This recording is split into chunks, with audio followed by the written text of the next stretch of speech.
This is Infection, the survival podcast recorded live on Monday, August 13th, 2018, episode 187.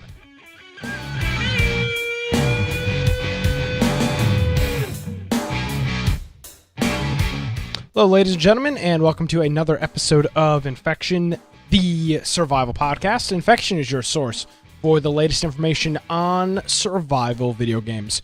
We bring you the latest news, reviews, updates, and more each and every week. My name is Nick Craig. You can follow me on Twitter at Nicholas M. Craig. And, of course, visit our website, infectionpodcast.com. Joining me from the great state of Boise, that's not a state. The great state of Idaho. Yes. Boise's not a state. Yeah, it could be. Brian with an I for Idaho. Most of the population of Idaho. Well, yes, there you go. Hey, Brian, how are you? Hey, I am doing well. If you want to find me at Boise Computer on Twitter, of course, my blog, biteoftech.com, and make sure you go to our website where we have links to all of our past show notes and videos, audio forms. And if you pick a particular episode, you can just click on it and play a video right in that page, or there's an audio only form that you can play right there as well. If you want to listen on the road, make sure you find us in your favorite podcast app. And we also do usually live on Tuesdays, but if you're catching this one live on Monday on Twitch. So if you don't happen to catch a live one, we always upload to YouTube. Yes, and I have to, he won't like this, but I have to publicly thank Brian on the air for being so flexible with times recently. I've had some stuff going on with work, and Brian has been very flexible with my time schedule, so appreciate you, Brian. I really do. Yeah, because if Brian wasn't able to do this time, honestly, I don't know if we'd be able to do. We'd probably have to do a middle of the day show or something, and it wouldn't be live, and it would kind of be a mess. So, thank you for that. No and I'm sorry I didn't give notice last week. I found out later last week that things were going to be going down that I needed to be part of. So, sorry for not having the notice, but it's the next couple weeks are going to be kind of messy anyway, just because we're going to PAX in 2 more shows. So we'll have, we've got a show coming up on the 21st and the 28th. I'll be flying out early Thursday morning. So we've got 2 more shows before we head out to PAX West 2018, and we need your help to do that. We are 50% through our goal of $500 to help get us out to PAX West. You can support us at infectionpodcast.com/PAX. And I do want to thank our friend, It's Judd, for coming in with the subscription, the Twitch subscription before we started the show. That stuff like that isn't reflected in the counter, but it's all going into the same, we've got pools of money here at the Infection Podcast. So it all feeds into the Scrooge McDuck pool. We have our Humble Bundle money. We have all the money, baby. Twitch. Yeah, our Twitch money. Steam pays us, they're a big advertiser of the program. Gaben just, direct deposits every time we mention Steam. Discord pays us. We're influencers on Twitch. The game H1Z1 pays us to say nice things about their game. I mean, there's a lot of money coming in here. Big checks from Daybreak.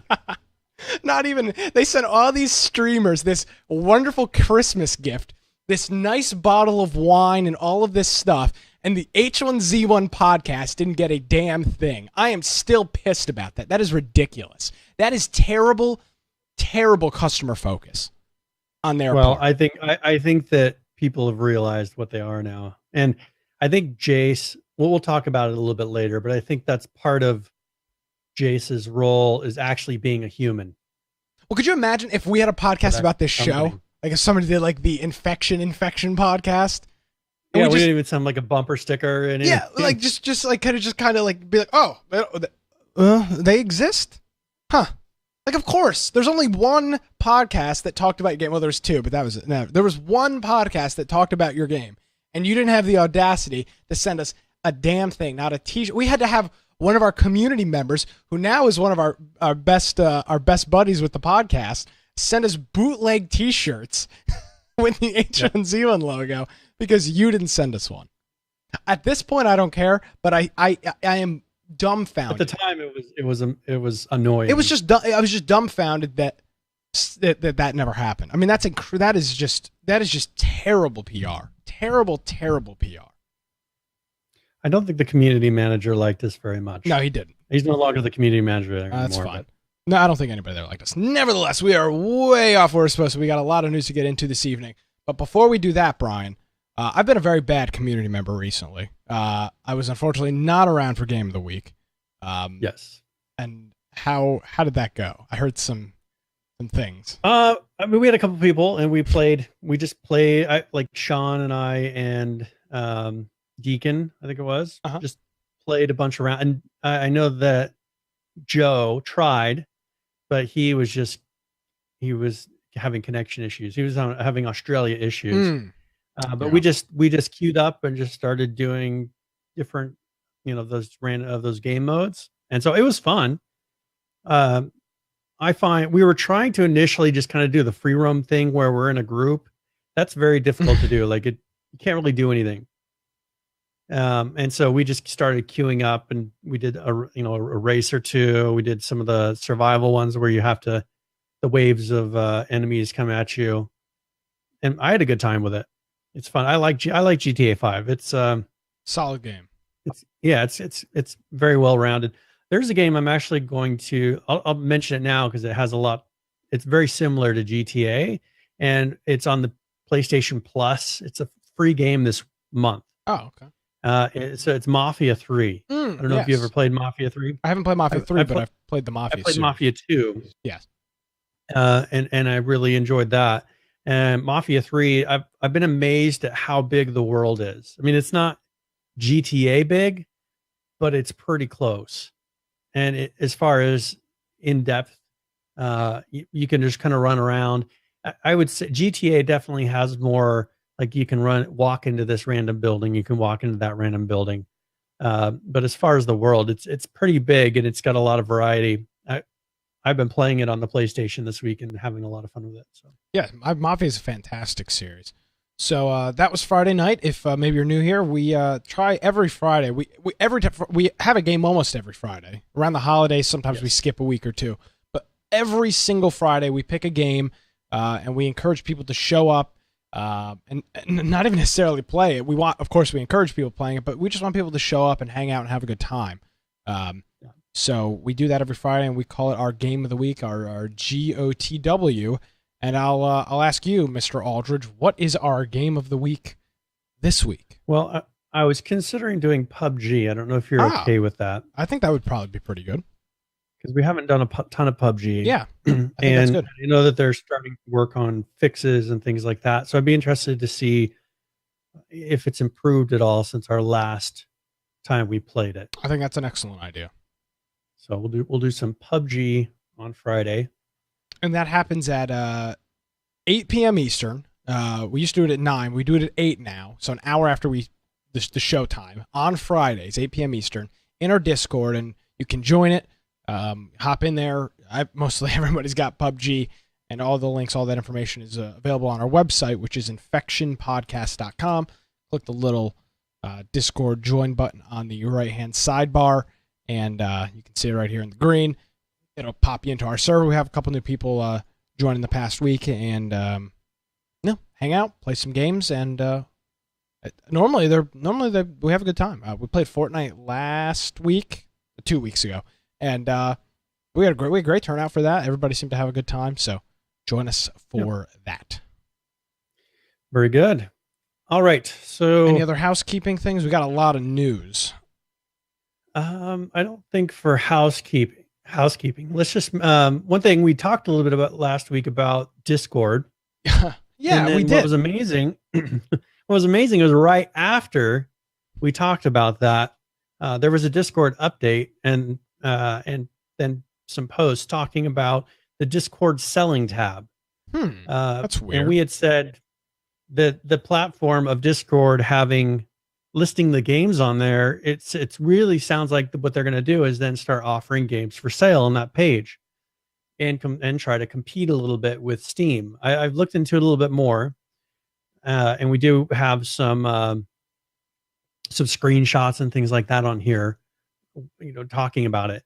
But they are going to be selling, and what it is, it's curated games. So it's games that Discord feels are worthy. I don't know if there's any kind of perhaps they're getting a kickback. Yeah, they're probably getting some sort of companies are are offering, all right, we'll pay your 5% fee of sales or whatever it is. Yeah. To be able to sell these things, or 10. I mean, who knows? It could be 20%. But that was announced. So you will start seeing on that tab that there will be a games tab, and then they will have the option of purchasing individual games. So I don't know if this is something that could interface. I don't know. It'll be interesting to see if there's unique titles. If this became really popular, is the price low enough to where maybe games like Fortnite and some of these other ones would consider using it as their launcher in place of their launcher? If these guys don't have the big restrictions on, you have to sell things within our environment, maybe they'll allow you to just buy the game and then people can sell all the DLC and all those extra things,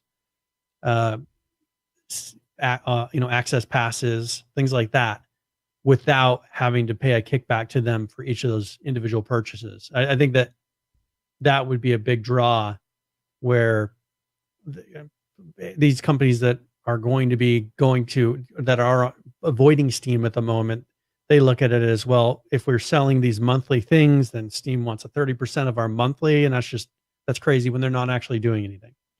Yeah. Now, I mean, Brian, you know me. I think you know me well enough. I'm not somebody that likes to brag about anything, but I do want to just take you back to last week's episode real quick. I mean, I wish I had like a way that I could make the audio sound like a little off or something, so that I could indicate that, just to indicate that this was kind of a back in time. But this was actually, and all joking aside, this was the conversation we had last week about Discord. Is now all of your friends and what games they're playing. I can see I've got PH and Firebomb are playing WoW. Joe and Deacon are playing Conan. Somebody else is playing something else. I mean, all that stuff was right in the home screen, and there was buttons to launch games both on Steam. Overwatch was on that list, and so was Fortnite, all within Discord. I mean, Discord has got their eye on Steam in terms of taking them out. If Discord starts selling games, interesting. What? Yeah, so I mean, I'm not trying to say that we've got some influence over Discord, but it just did happen that, we mentioned this Tuesday, like Wednesday they come out with it. So I mean, this is huge, and we've got a lot of news to get into this evening, so I think this is probably a conversation that we can maybe bring to another week when we've got some time. But This is massive, Brian. I said it in that clip.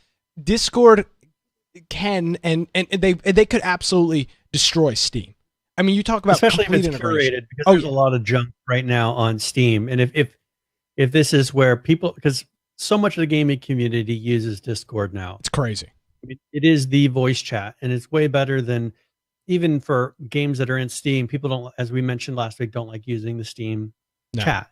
And so they turn around and they'll have this open no matter what. Well, if they can get it to where people are not even bothering to launch or opening Steam before they launch a game, if they can get them in that habit, that will turn around and allow them to say, oh, hey, we've got this price for this game. It's better than Steam. It's better price than Steam.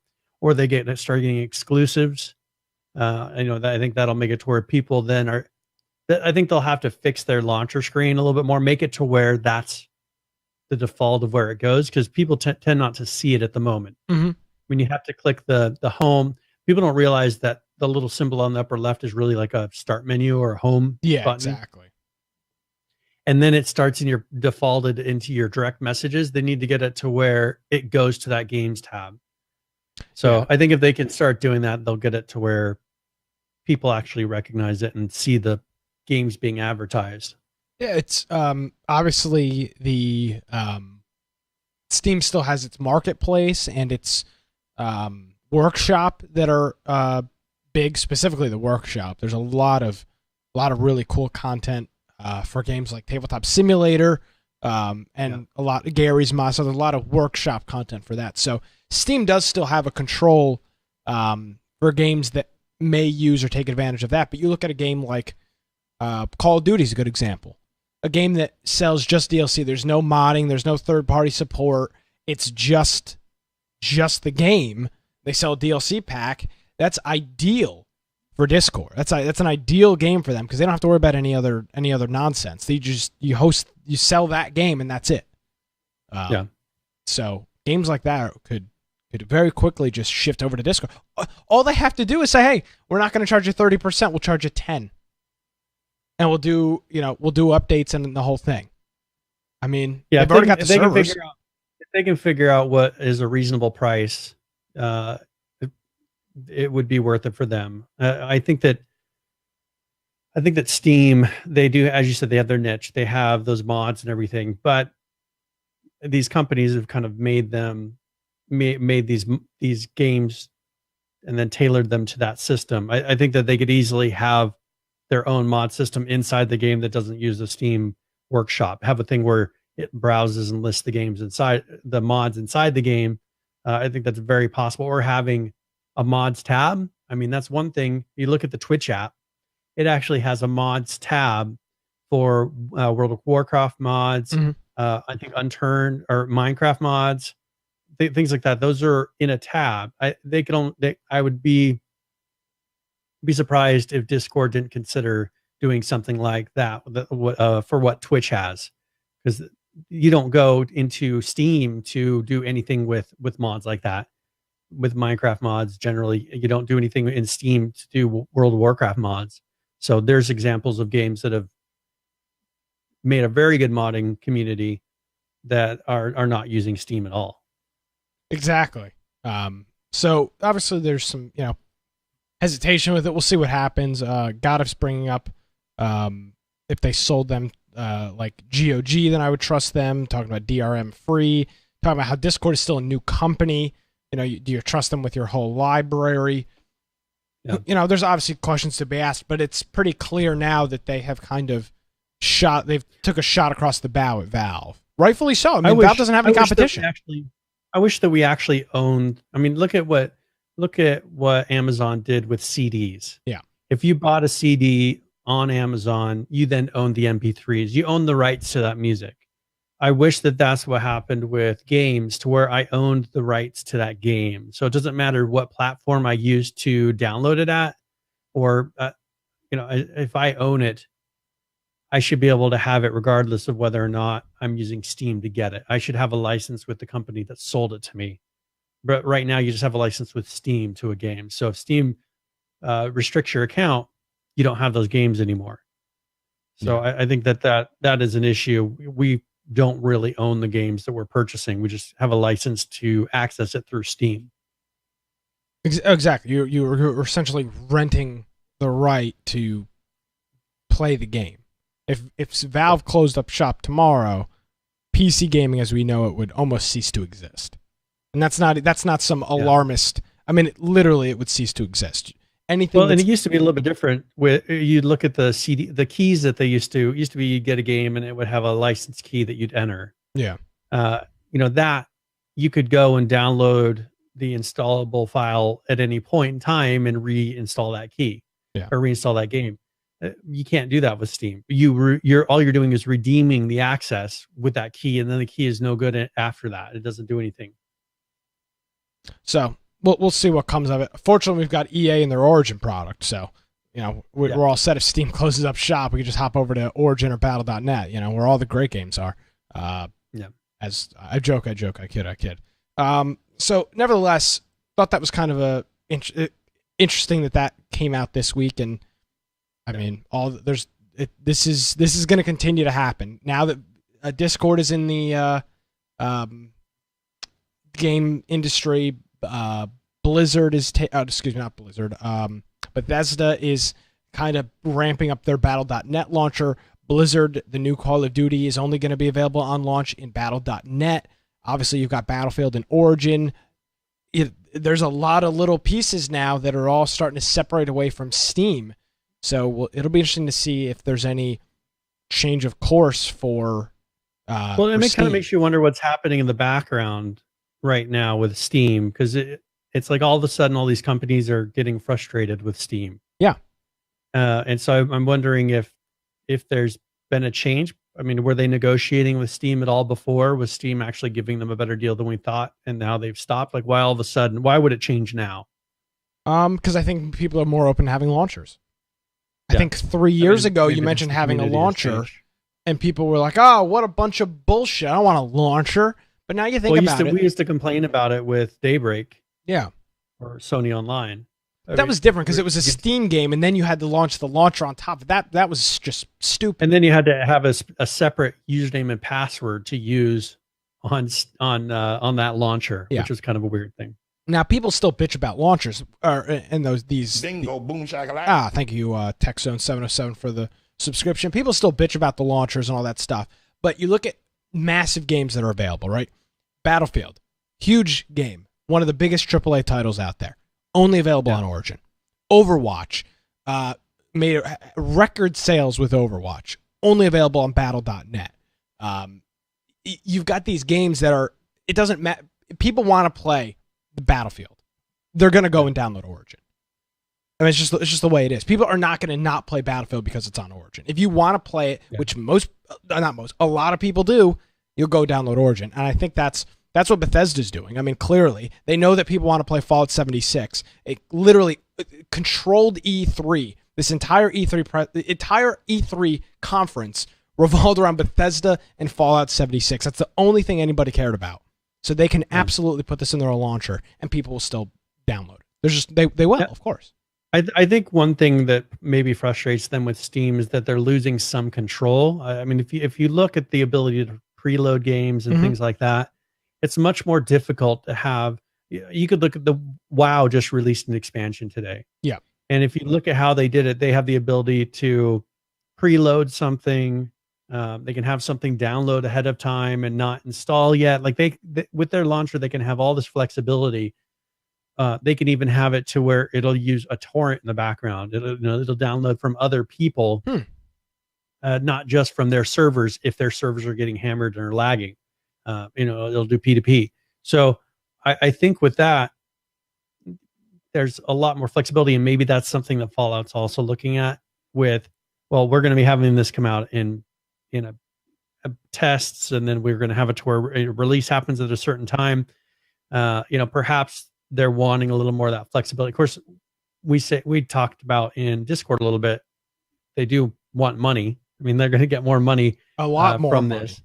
But I think it also gives more flexibility to do things because you're not limited to what Steam can do with your updates and things like that. So I think there are benefits for some of the companies that really have the infrastructure to handle it. There's definitely a benefit to going on your own. It's a little messy right now while everybody's trying to figure out what the best solution is. And it'll continue to be messy for a little while, but at the end of the day, competition almost always benefits the consumer.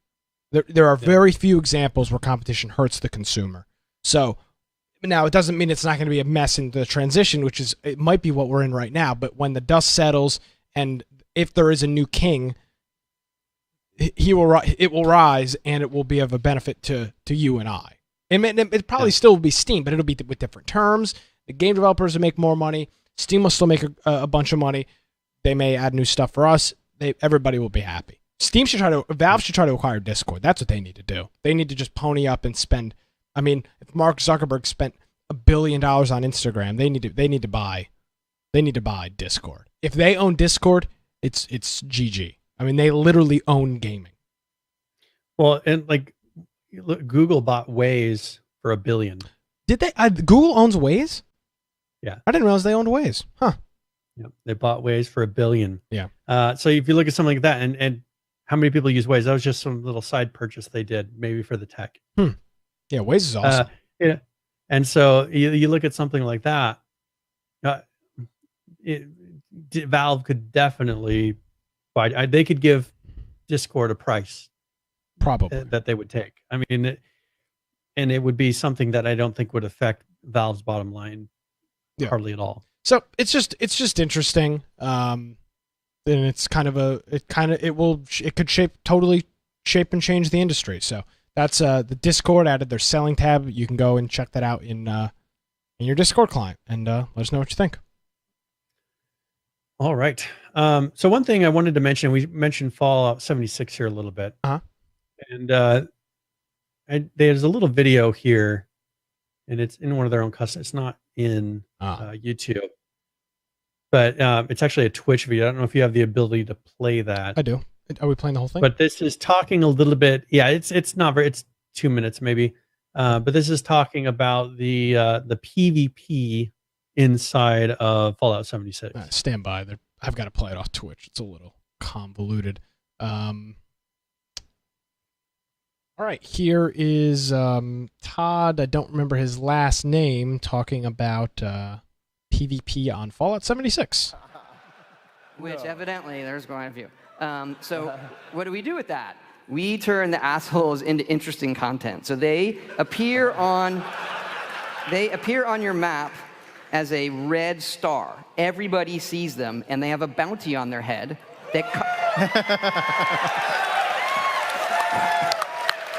And that bounty comes out of their own caps.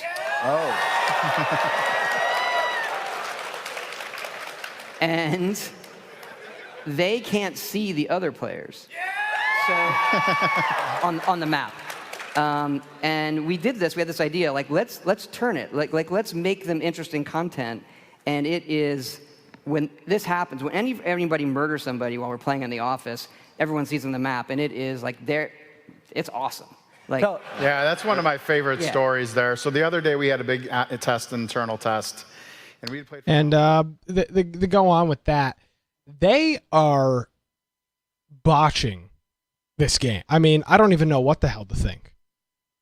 I mean, there's not going to be. We kept talking about online. Like, it's going to be. Oh, do you want to do some PvP? Yes, I want to do some PvP, and then you guys can do PvP. If you go and because they're calling any kind of uninvited PvP griefing. Huh. And so they're treating it like, if I attack you and you don't want to attack me back, everyone in the map will be able to kill you. You know, we'll see you and we'll be encouraged to kill you. Also, if you do damage to somebody, uninvited damage, you just do a little bit of damage. They said they're treating it like you're going into a bar and slapping somebody across the face saying, "Do you want to fight?" Is what the damage is. So then somehow you have to respond with DPS. So if they then shoot back at you, then you'll be able to do full damage. But what about? It's just a weird system. I don't. Is it going to be that the person responding is going to then have the leg up because the other person can't really do any damage until they shoot back? I don't know, and I think they're doing a very poor job explaining this game. I think they're doing a terrible job on the PR front trying to explain, because I looked through their Reddit whenever this announcement this came out during QuakeCon, so that was this weekend. And I looked through the Reddit on Saturday or Sunday, and it was just like mass confusion. People just don't know what the hell's going to happen. So I think it's going to be one of these things where beforehand there's going to be all this hate, and then once people actually play, it's going to be like, oh, it works like this. They didn't explain it very well. But from what I've seen right now, it looks like an unmitigated disaster. If it's how they're explaining it. The player that kills somebody that didn't want to engage in PvP becomes a wanted murderer, and they get no reward. So if you kill somebody that didn't engage back with you, you get no bonus from it, and then you become a wanted murderer on the map. I don't get it. So it seems like the solution is just to no die. Reward, no caps, no XP. So if someone gets a shot off on you first, you just don't shoot back, and they don't get anything. Yeah, pretty much. So it doesn't. That's why I think this is more of a PR thing, PR nightmare than anything else, because that literally doesn't make any sense. That just doesn't make any sense. You just would not engage anybody because they can't kill you, because there's a PvP lock. It sounds like there's a health lock. If you don't engage, they can't kill you, and they don't get anything. So they're going to shoot you, do some damage, and then you're going to what? Pop back into your base and heal? I don't know. They also will have a pacifist flag, so you can flag yourself as a pacifist, and then any bullets that you shoot won't do any damage to a person, so that you don't risk doing that. Okay, I mean, I really do not know. It seems like they're really which is weird, because the why whole have it point online? of this was building up these bases so you could get that nuclear bomb and you could launch it and blow up an area, right? Which we assume was someone's base. That's what they showed.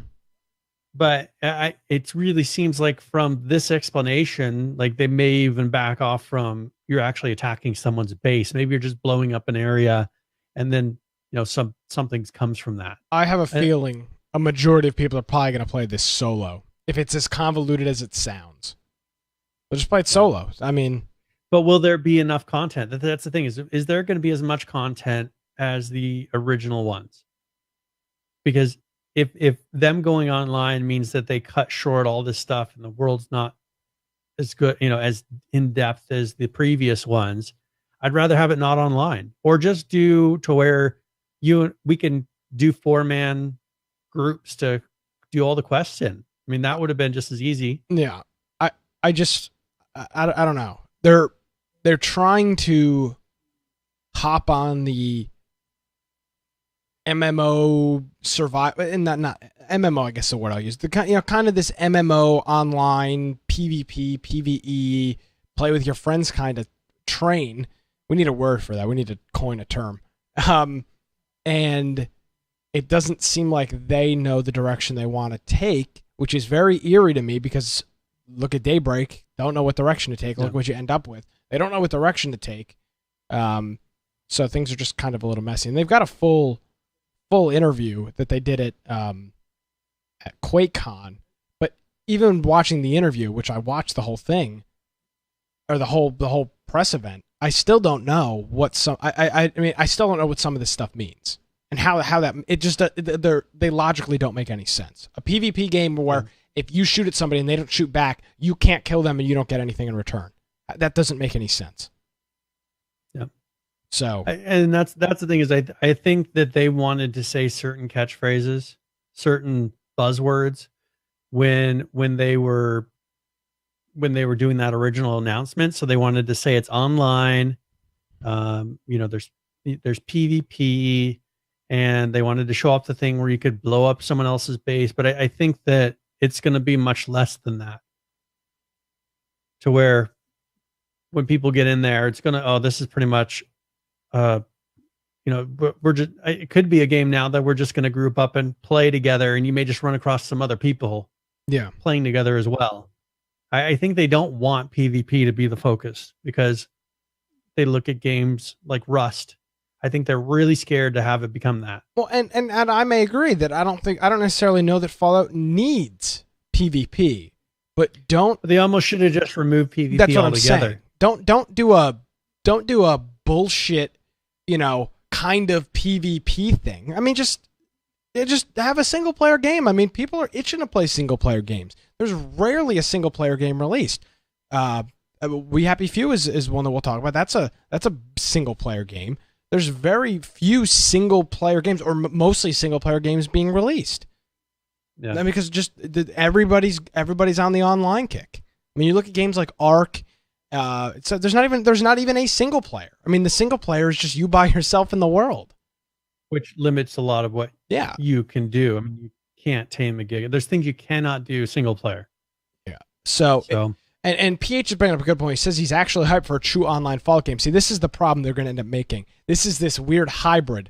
So the single-player community is going to be pissed off because things are going to be weird. And the multiplayer community is likely going to be pissed off because it's not really multiplayer. So both groups hate him because they're in this weird middle. They're trying to appease both. And you can't. And you're going to make both unhappy to a point. Just make it single. Everybody a little bit happy. Or make an online one that say this is Fallout 76 online and just go all out online, and don't make it your main Fallout series. Don't say this is in place of any future Fallout games. This is just our online version so people can experience the world of Fallout in an online environment. Yeah. And then we're going to release a single player with all the cool stuff, for Fallout 5. I don't know. Yeah. And so it'll be interesting to see here at the end of the year how this happens, how it unfolds. Yeah, and once people start actually playing it, I think there's a lot more hype. I just don't want it to be a No Man's Sky situation to where there's all this hype. People are, because he's saying all these buzzwords and things like that. I don't want it to be to where people have this crazy expectation of how we're going to have all this crazy stuff we can do, and then they get in there and they just feel like, oh, this is a really limited situation, feeling of a game. I think they're already too far down that trail. They've already talked about base building and PvP and blowing stuff up, and it's not going to be that at all. The bases appear to be modular. The PvP doesn't seem to be PvP at all, and now they're screwed because the internet as a collective already is of the assumption that this is going to be some Mad Max style online MMO Fallout game where it's just, you ripping people to shreds, and it's not going to be that. I don't think. I could be wrong, but it doesn't appear it's going to be that. Well, they need to really open up modding on this and allow people to run their private servers. Wow, and allow people to make it what they want it to be, because I don't think they're going to deliver what people want. Out of the box. And you've got another problem now with modding is now that all of the mods up, it appears they're going to have to go through battle.net. Are they going to charge for all of the mods? Who knows what's going to go on now? Modding I'm sorry, Bethesda.net. I apologize. Bethesda.net. How are they going to deal with that? Are all the mods going to be free? Who knows? Every mod paid. Well, that's one thing that PH had mentioned in Discord was with this going to this private thing. Is it that just so they can sell paid mods and like they can really control the environment of, because people were able to make mods for the previous Fallouts and really customize the game to be whatever they want it to be. Well, you have to limit it if you're doing online play. Everybody has to be kind of on the same. You can't have it to where one guy has all missile launchers and the other guy has pea shooters. You need to really have a thing that's controlling and saying what the mods are on that server.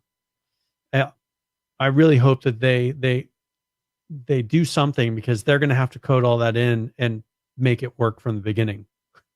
Maybe I don't know. Maybe they got to pay for a pass to install mods.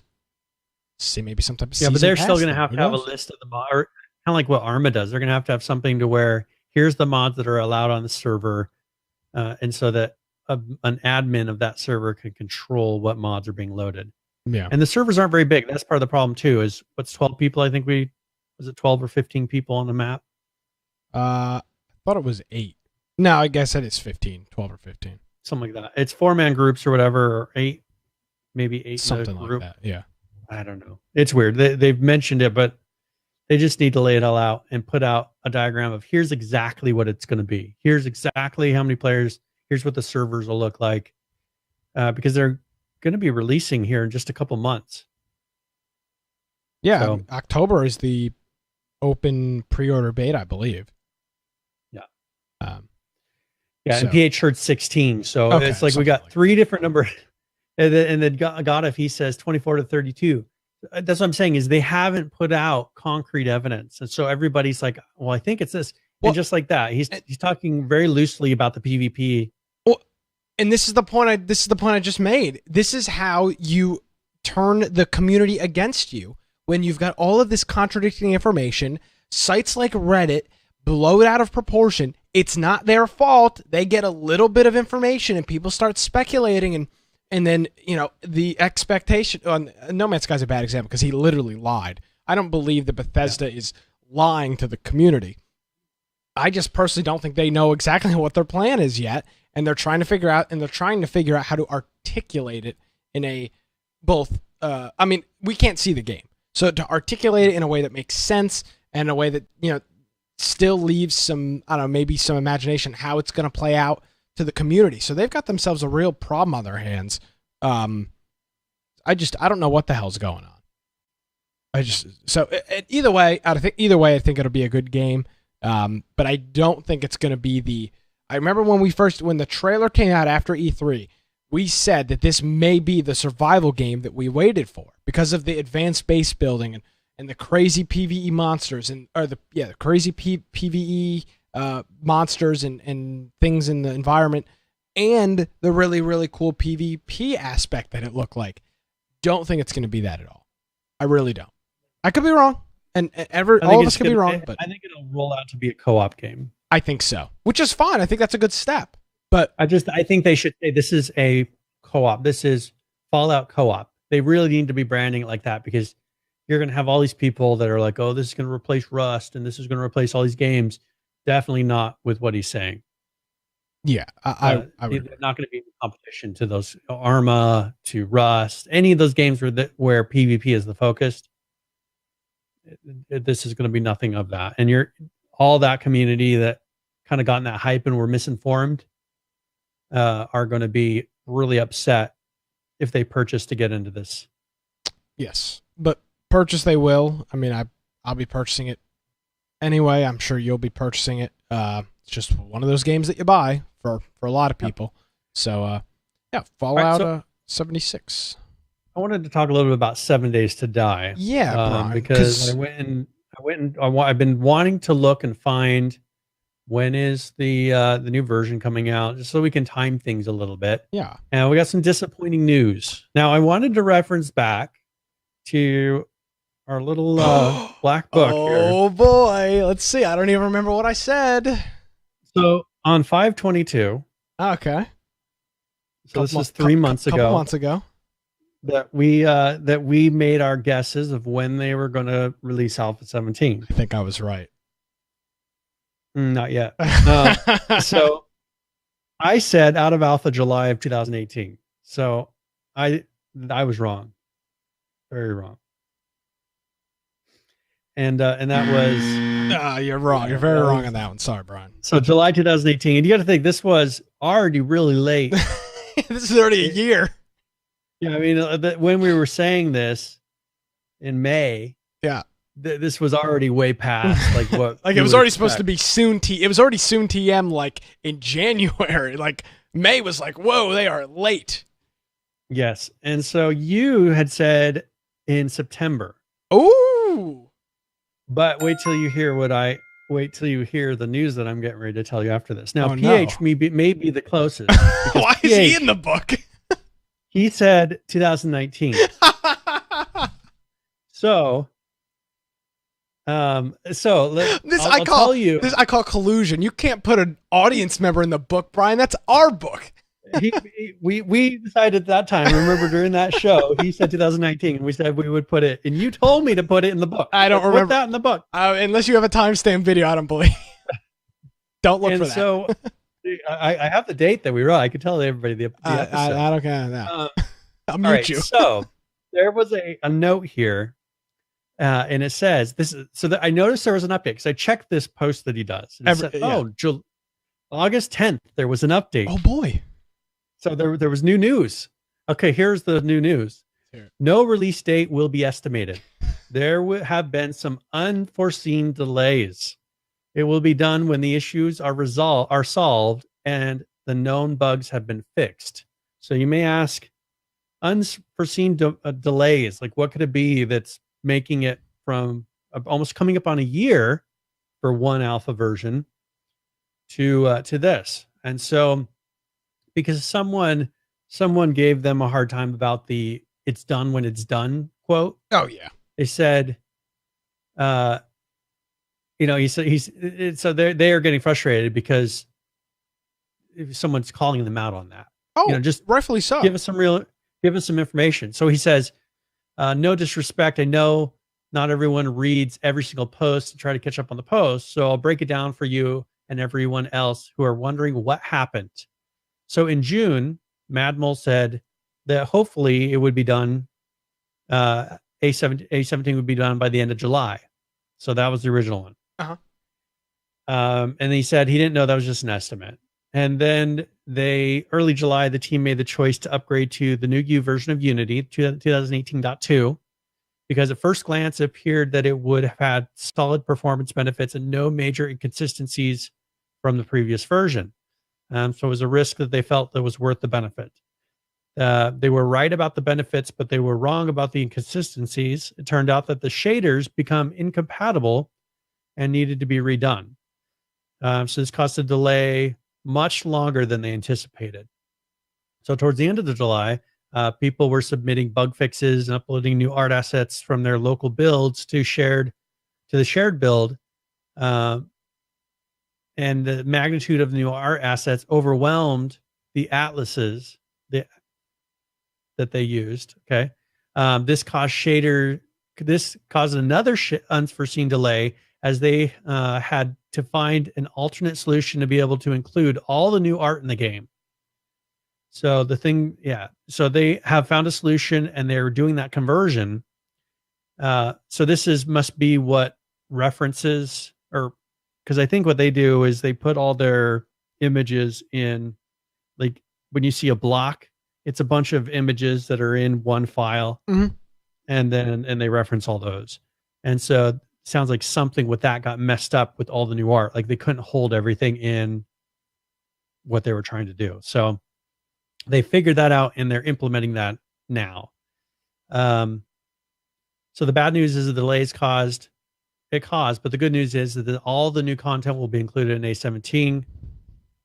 So they're saying they're not going to give a date, because he changed the thing to August, or because it could be any time after that. I just don't get. It sounds like when they upgraded in early July to this new version of Unity, and it broke everything with the shaders, they should have made a post immediately that said, saying, "Hey, here's immediate delays." Yeah. Hey, oh my God, we just updated this version. We've been working on it for a few days. It's a freaking disaster. We're gonna have to delay. Not wait until the freaking second week of August, when the update was supposed to be out either the last week of July or the first week of August. Say, oh, we ran into a snafu 4 weeks ago. See, this is why people are pissed off. Not because they missed the July deadline. It's they waited until it was already supposed to be out to say it was delayed.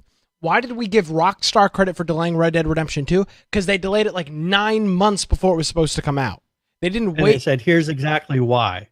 If they waited until 2 months before it, people would have been freaking pissed. Rightfully so. Because you know damn well 2 months before the game is supposed to be done that, oh God, we are not going to be anywhere near our deadline. It's the same thing how I feel about these with 7 Days to Die. They knew damn well at the beginning of July when they did this update they were going to run into issues. But they didn't just have the balls to just come out and say, hey, it's going to be delayed. So they waited until literally past the deadline to say, oh, sorry, it's not happening. And the 7 Days to Die community has got to be the most patient community in the world. I mean, eventually I'm sure there are trolls, but I mean, imagine what would have happened with Just Survive or H1Z1 at the time. With this, I mean, they did kind of treat us like this, the community like this, but like people just started leaving the community. Like people stick around for 7 days, even though it's been a year since an update. Like people are still waiting for that update, where most games, they would have been like, I'm going on to a different game.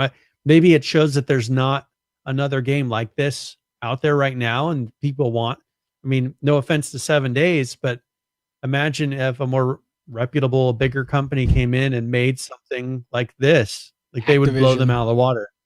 Yeah. EA. Something that's a randomly generated, that has kind of big, because there's not really that many games with this mechanic. And I think that it's open for something with that mechanic to where people can have that unique experience and the depth of the crafting system. And they could probably do it pretty quick, much faster than what they could do it. They could do the game up to now, where 7 Days is at right now, probably in that year time that's spent between these alphas. Yeah. It's just very frustrating. They're not open with their community. And there's a significant reason why early access leaves a very sour taste in a lot of people's mouths. And it's games like 7 Days to Die. It's games like Hide and Hold Out. It's games that either promise the moon and can't deliver, or just constantly kick the can down the road. And it leaves people sitting here going, well, what do I do? What do I do? I'm not going to buy your new game. Now, Brian, I'm not going to buy your game because 7 Days to Die screwed me over. I'm not going to buy your game, Brian, because Hide and Hold Out, I bought that game and I never got anything out of it. I mean, that's it creates this mentality where now you, Brian, are affected. You didn't develop 7 Days to Die. You didn't develop Hide and Hold Out, but you're affected now because me, the consumer on early access, says, no, I don't trust you. I don't know you, but I don't trust you because I've been screwed over time and time again. I mean, it creates such a terrible environment in this community. Well, and this game has been out for 5 years now. And so it's been in alpha for 5 years. And I think that there's just a time. And a year of that is being spent on one alpha. One of their things. And so I think that with this, I think people, if this happens again, people will start jumping ship on this game. I mean, here's the thing. We are going to play it. I think they'll see it and they'll be like, if 6 months passes, they'll be like, I'm not doing this again. I think you'll start seeing people running. Well, you know what, though? Where are they going to run to? You make a really good point. If there's nothing else to play, what are you going to do? And obviously, the people that are writing on the 7daystoDie.com/forums are pretty dedicated people. Yeah. This game will still get a huge boost the when the update comes out. You and I will play it. Our whole community is going to play it. We'll have a great time. But they're not going to keep people. You'll have that big boost. Everybody's going to love it. Yay, 7 days. It's so great. You know, fun, hardcore. And then everybody will peter out about 2-3 weeks into it. And then we'll be sitting on our hands waiting another 9 months for the next update. I mean, I would think that a company could come out and make a game almost identical to this in no time. It's just weird that we haven't heard anything about anything with this. The people that play that game are so dedicated. Maybe they're just viewing it as there's not enough numbers of people playing it. The people that do play it are incredibly dedicated to the game, but there's not enough people that would play that type of a game. Yeah, I mean that's very possible. It sucks. I'm very disheartened that they keep delaying it. Yeah, so we'll see. I mean, we probably won't hear much until right before. I mean, I kind of have a feeling that he's not really going to say too much. What does it say? Until they've got all this stuff fixed. Yeah. I mean, more delays. Right now, they're just fixing things. They're fixing the shaders. There's not anything cool to show and to talk about. Yeah, so it's a shame. All right. Let's do a little transition here to a game that everybody loves, and it's actually going to be our infection game of the week, and that is PUBG. Now, they are embracing an internet meme that has gone on for a long time for many games, which is fix your game. Fix the game. You see that if you look at any video game developer that tweets out anything, maybe they're like tweeting out a picture of their family having dinner on a Saturday afternoon. Yeah. Most of the replies will probably say fix your game. They may not say it in those nice terms, but they will get around to the point of fix your game. No matter what they tweet about the game, not about the game, the response will be fix your game. That's across the internet. So PUBG is taking that phrase to heart, and they are, quote, fixing the game. They say this is a phrase that we've been hearing a lot lately. Since we released PUBG as an early access game last year, the game has grown exponentially, and we've been fortunate enough to have millions of incredibly passionate. That's accurate, by the way. They do have millions of players. Millions of incredibly passionate players just like you. However, we haven't always been able to meet your expectations. Simply put, the game still has many unresolved issues. Absolute fact. So they go into it. They've got their new campaign coming out. They're announcing the campaign. It's called Fix PUBG. And for the duration of the campaign, we'll be entirely focused on addressing problems with the game. This includes bugs, long-time needed quality of life improvements, and fundamental performance improvements. Throughout this campaign, we'll share specifics about what we're working on, and then expect time frames, yada, yada, yada. So to kick it off, this came out. They don't put dates on their stuff, and it pisses me off. I don't know when this came out. The 7th. Okay.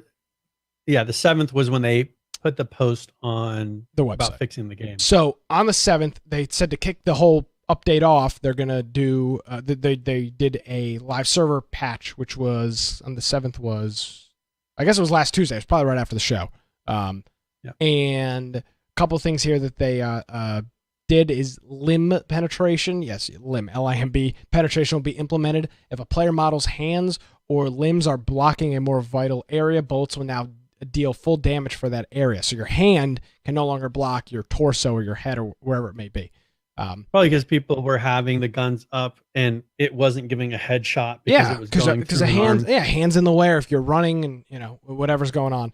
So that's an issue. Graphics sharpening will be added as a separate toggle in the settings. You'll be able to mute individual teammates while in game. Quality of life improvements are coming to colorblind mode. Quality of life improvements are also coming to loot stack splitting. You have more control on splitting stacks.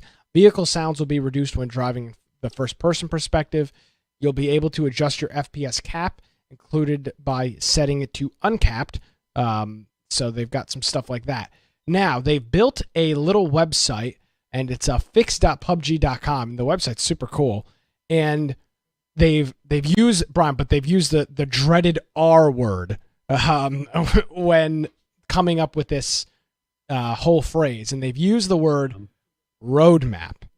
Now, we've seen a roadmap in a lot of different games. Roadmaps are tough to follow.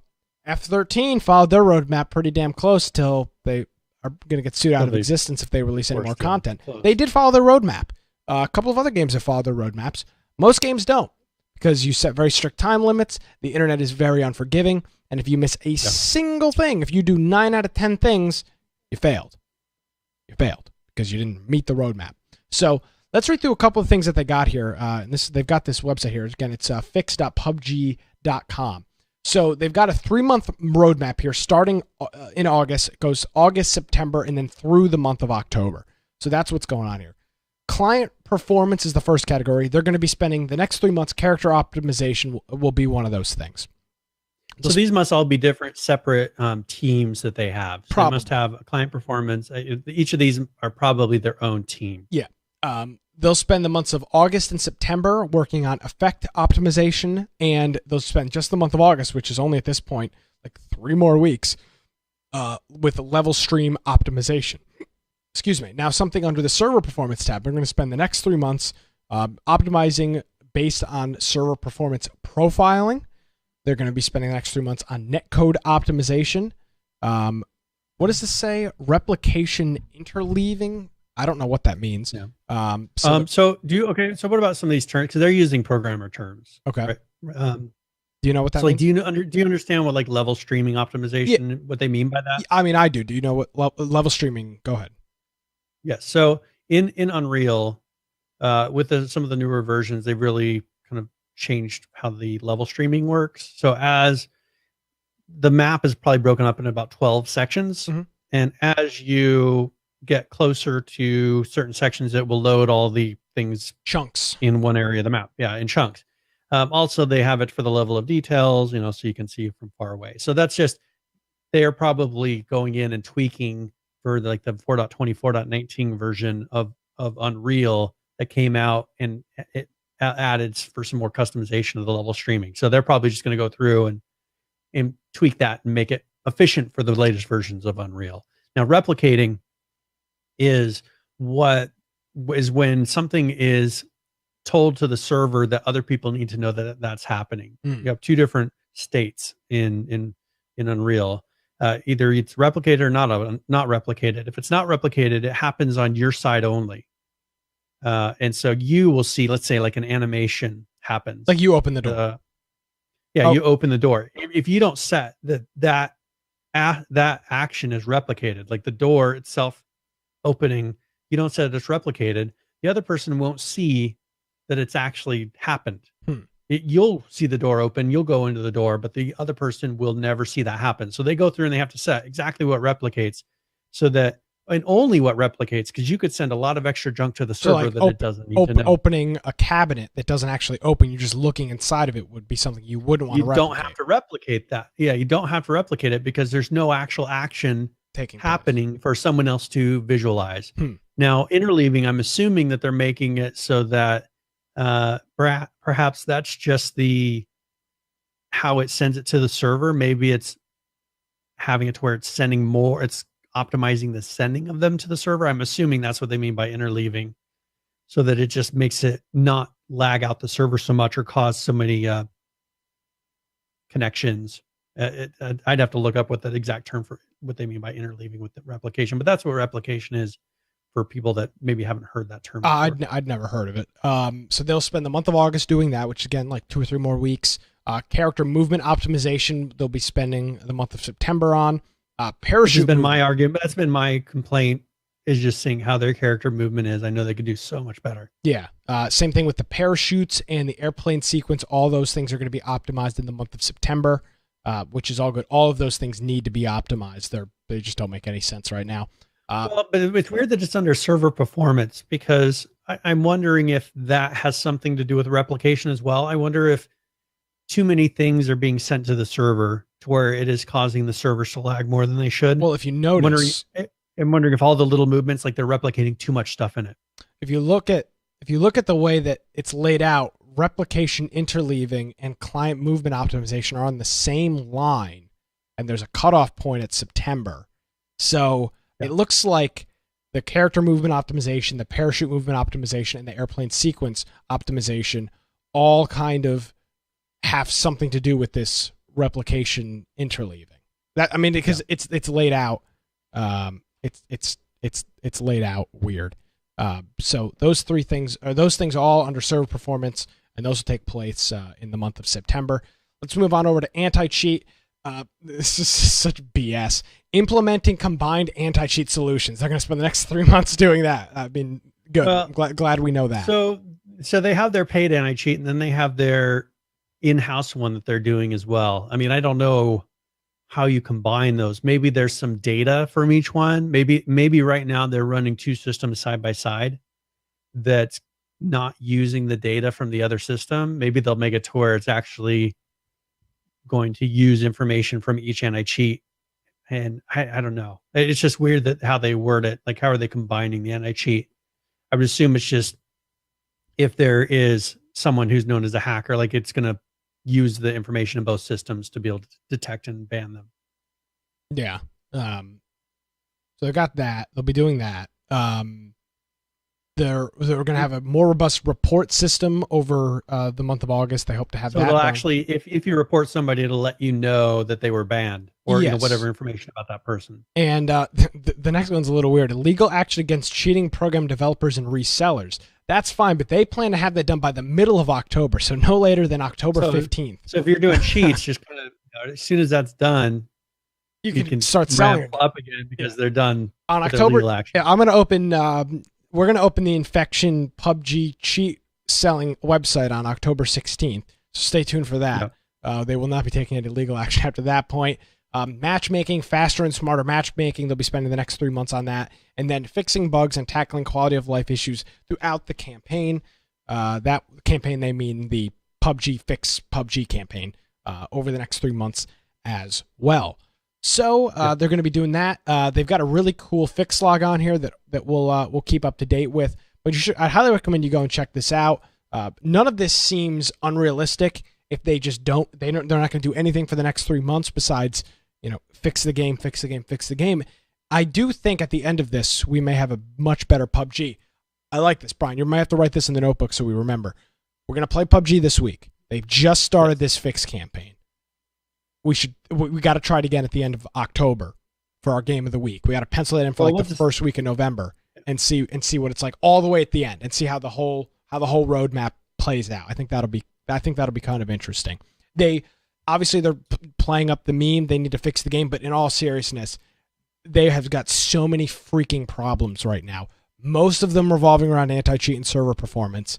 If they do a pretty bang-up job with this, you could be looking at, I don't want to exaggerate, but you could be looking at a whole new game at the end of these 3 months. Somebody like me may be actually interested in playing this again. Because I'll tell you what, Brian, I have not had the slightest want to play PUBG at all. I have not even thought about playing. I played it on mobile this past week because one of my friends texted me. And it was like, hey, you want to play PUBG Mobile? And we played one game. Yeah, I mean, I've got it installed. I haven't uninstalled it, but at no point over the past, I don't know the last time I played it. I'm sure I could open my Steam and it'll tell me. I'm going to mention one thing, because they did complete one section of the level streaming optimization. Oh, okay. So just to give people an idea of the performance difference that you can see. So they said they did data loading optimization. So now the average time to load data for a level has decreased from 14.4 seconds to 5.6 seconds. So that's one thing they were able to take, pretty much 9 point whatever seconds off of the loading time just from that one thing that they fixed. So I think that little things like that, like they have to do it like this, to where they're just tackling these issues, because I think they know what the issues are, but the thing is it just takes time. And I think that they've been putting so much focus on content. They want to create new maps, and they want to do add all these new things, these modes. I think that this is something that's probably the most important thing that they can do at this point. Now that they have all these maps, the game is playable. Now just make it to where it loads fast and it runs smooth. June 9th was the last time I played the game. I don't remember why we played it on June 9th. Maybe it was the game of the week. I think it was. I don't know. I guess I have to look if that was a Friday. June 9th was a Saturday. I don't know why. Maybe we played on Friday and Saturday. Maybe we played it both days. That was the last time I played it. It's still installed, and I have not thought about playing it since then. It's been a month and a couple days. 2 months and a couple days, rather. Yeah. Not once thought about. I've not once gotten home from work or on a weekend and been like, you know what? I'd really love to play some PUBG right now. And that has not crossed my mind once. I've done it with other games. Fortnite's one of them. I've thought a couple of times, like, hey, I just want to jump in and play a couple games of Fortnite. I have not contemplated playing a game of PUBG.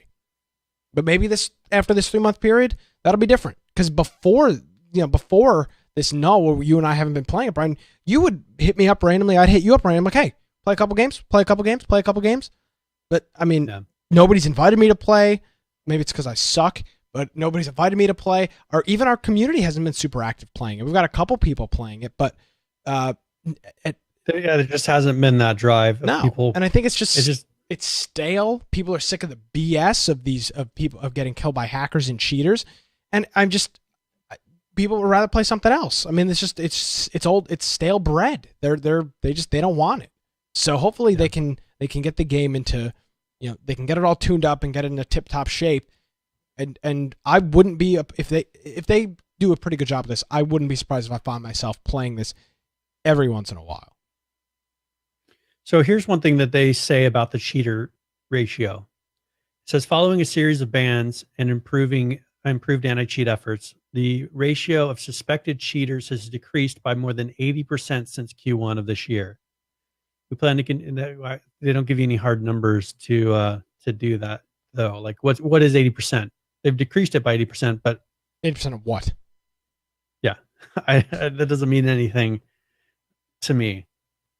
I mean, actually, they decreased it 100% of the cheaters they detected, right? I mean, yeah, I mean, I don't know what that means. So very deceptive. But it is nice that they made this log. So we'll keep track of that and see.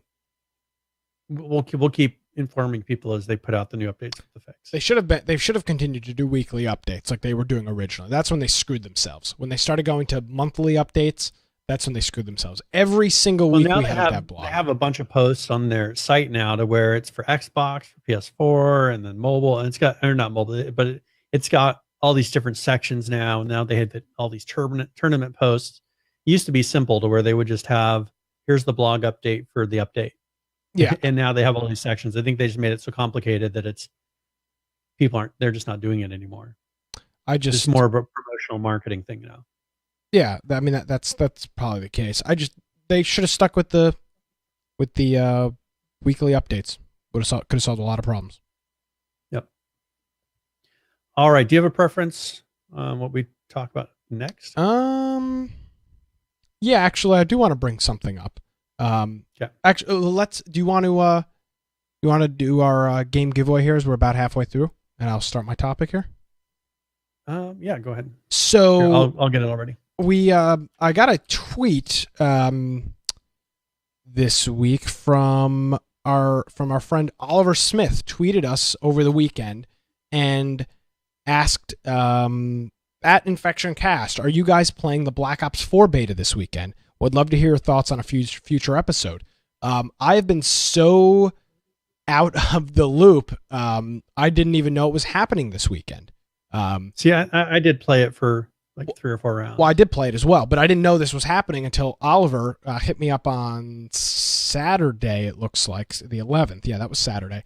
And I messaged him back, and I looked it up, and I said, I didn't have a chance to pre-order it. Sorry, I didn't have a chance to check it out. And he informed me that the open PC beta was happening. Again, I'm out of the loop. I got a lot of stuff going on.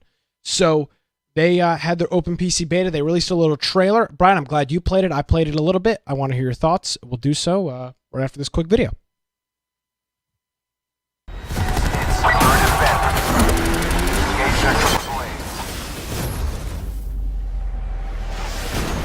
Special forces, you are cleared out. Green block is flat. Cars off. Hostile. Who get him? Breach and clear. We got this. 9 bang out. Go. Top kill. Let's get the... They're pushing.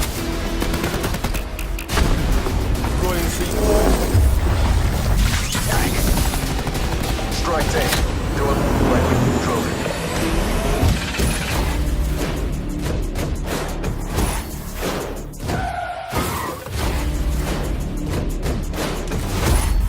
Defend all zones.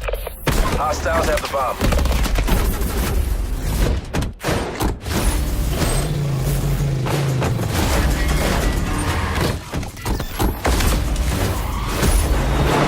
Strike team inbound. Gunship overhead. We got this.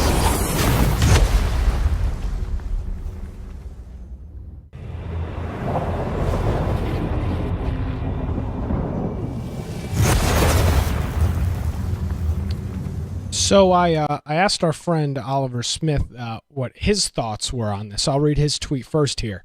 He said it plays well, visually looks pretty dated. The PC version has a surprising amount of effort put into it, which feels like a shift.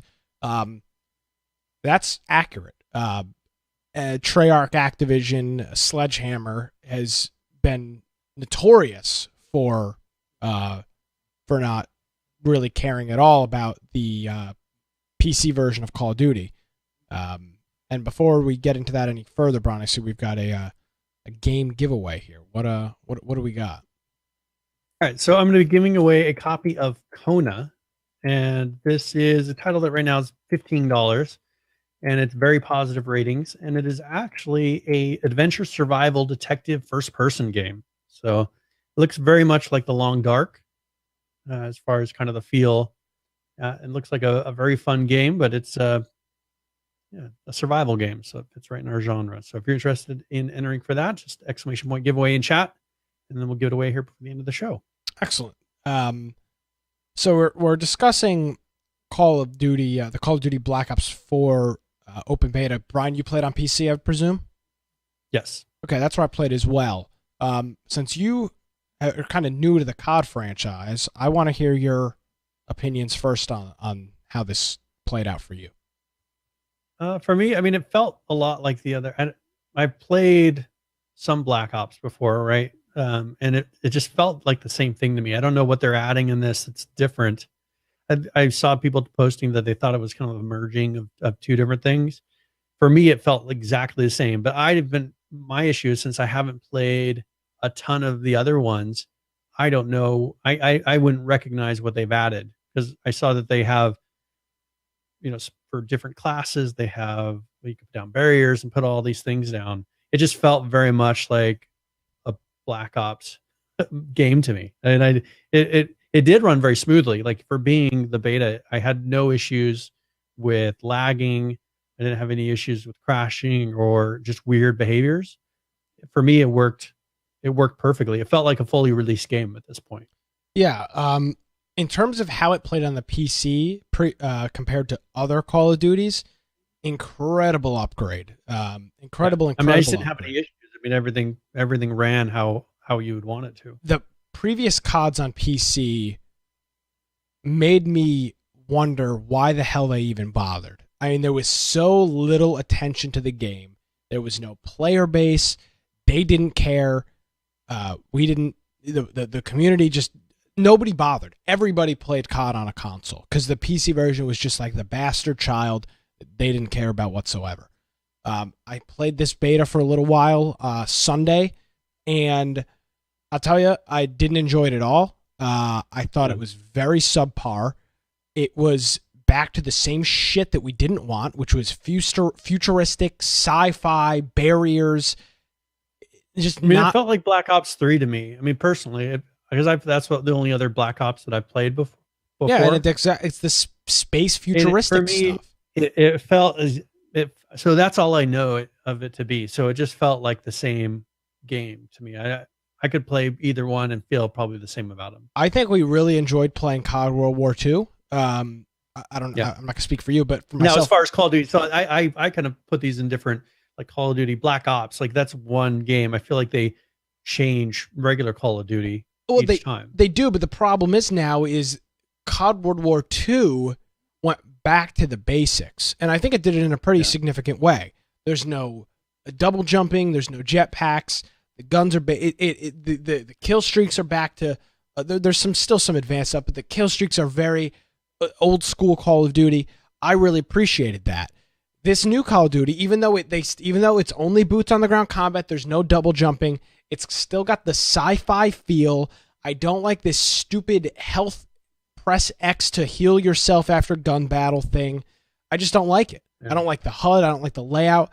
I didn't enjoy it whatsoever. I'm sure as hell not buying it on the PC, and I don't know if I'll be purchasing it at all. I was not impressed whatsoever with the beta.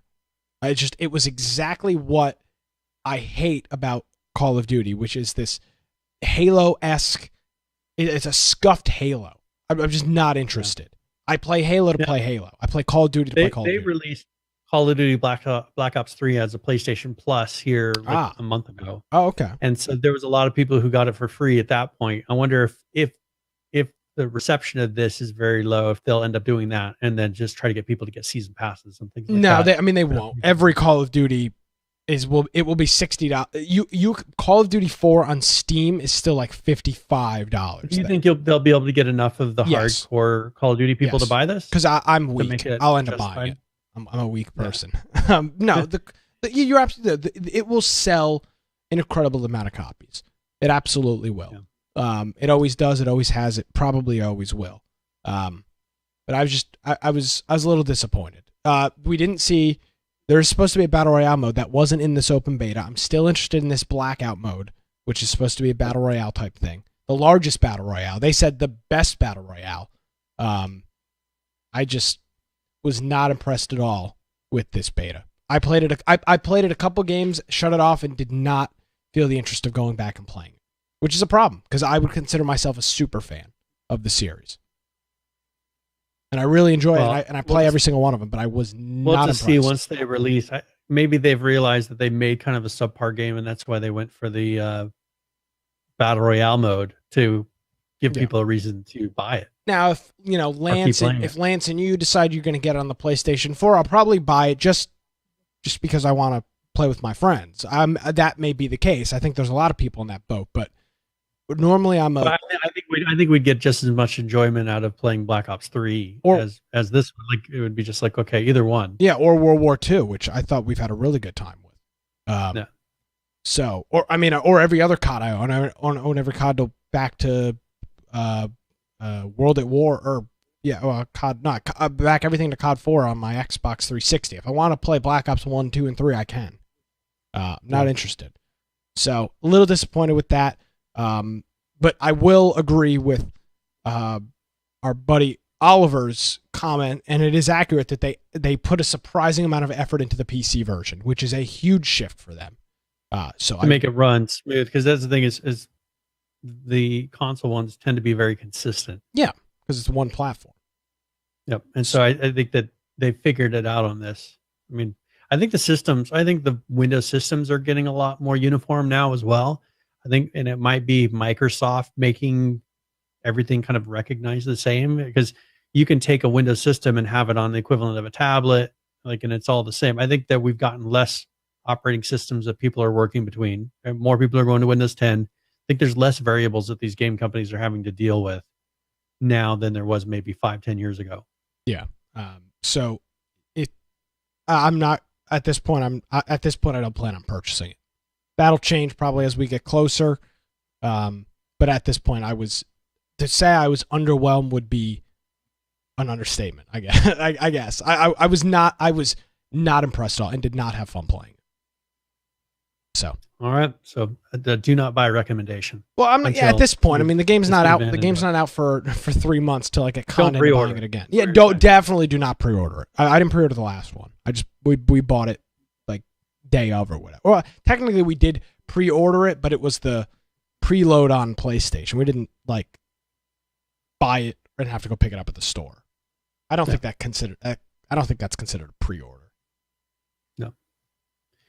All right. So let's talk a little bit. There was a game that released this past week.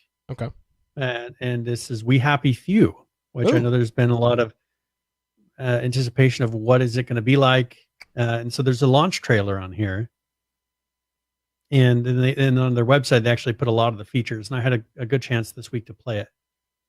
All right. So here is the We Happy Few launch trailer.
All right, We Happy Few, super cool trailer. I like the music style. I like the gameplay style. I saw you playing a bunch of it this week, so let's get into it. You've played it. How many times you've played through the intro? Like a dozen times now. Every time they release content, you've played through the beginning. And so now I only had to play through it once. Oh boy. And then it launched into a totally different game than what was there. I mean, before this. And so that this is one thing where they did a totally different revamp. I mean, everything has been drastically changed. The whole game is more like that intro now. Remember, I mean, the intro, we were like, okay, our problem with the intro was that you would play it and then it was done. Like, it would open up to this open world game where there was nothing else to do. And other than run around and look at the world. Now, the whole time that I've played up to this point, I've been going through it, and I just feel like it's drawing me to the next thing. Like, I don't feel like I'm running around searching for things to do.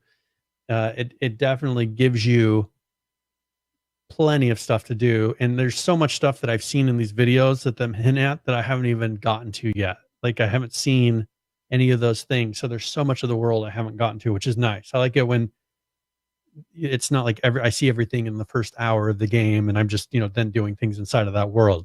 Like, you're going through and unlocking and finding, and it very smooth gameplay. Didn't have a lot of bugs. People are talking about weird tracking issues of the zombies pathing, not or not the zombies, but the NPCs not pathing correctly. Didn't have any of those issues. Everything seemed to work really well. So I definitely would recommend if you're interested in this kind of a game. I'm enjoying my playthrough so far. I don't know how far I am through the game yet. I have met, all three of the characters. I've interacted with them all. So I just don't know how much of the story. I'm just going through the story, and we'll see where it goes. So I've got to ask, is this a $59.99 recommend? I mean, this is a $60 title. We're talking about, we're talking AAA pricing on this game. Yeah. EA's behind it pretty significantly from what I remember.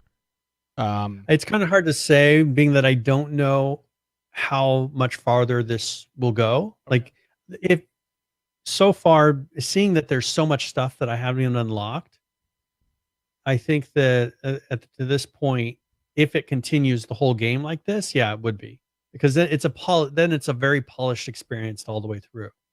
It's got constant, like, it's like you're playing not cutscenes, but everything has a point to it.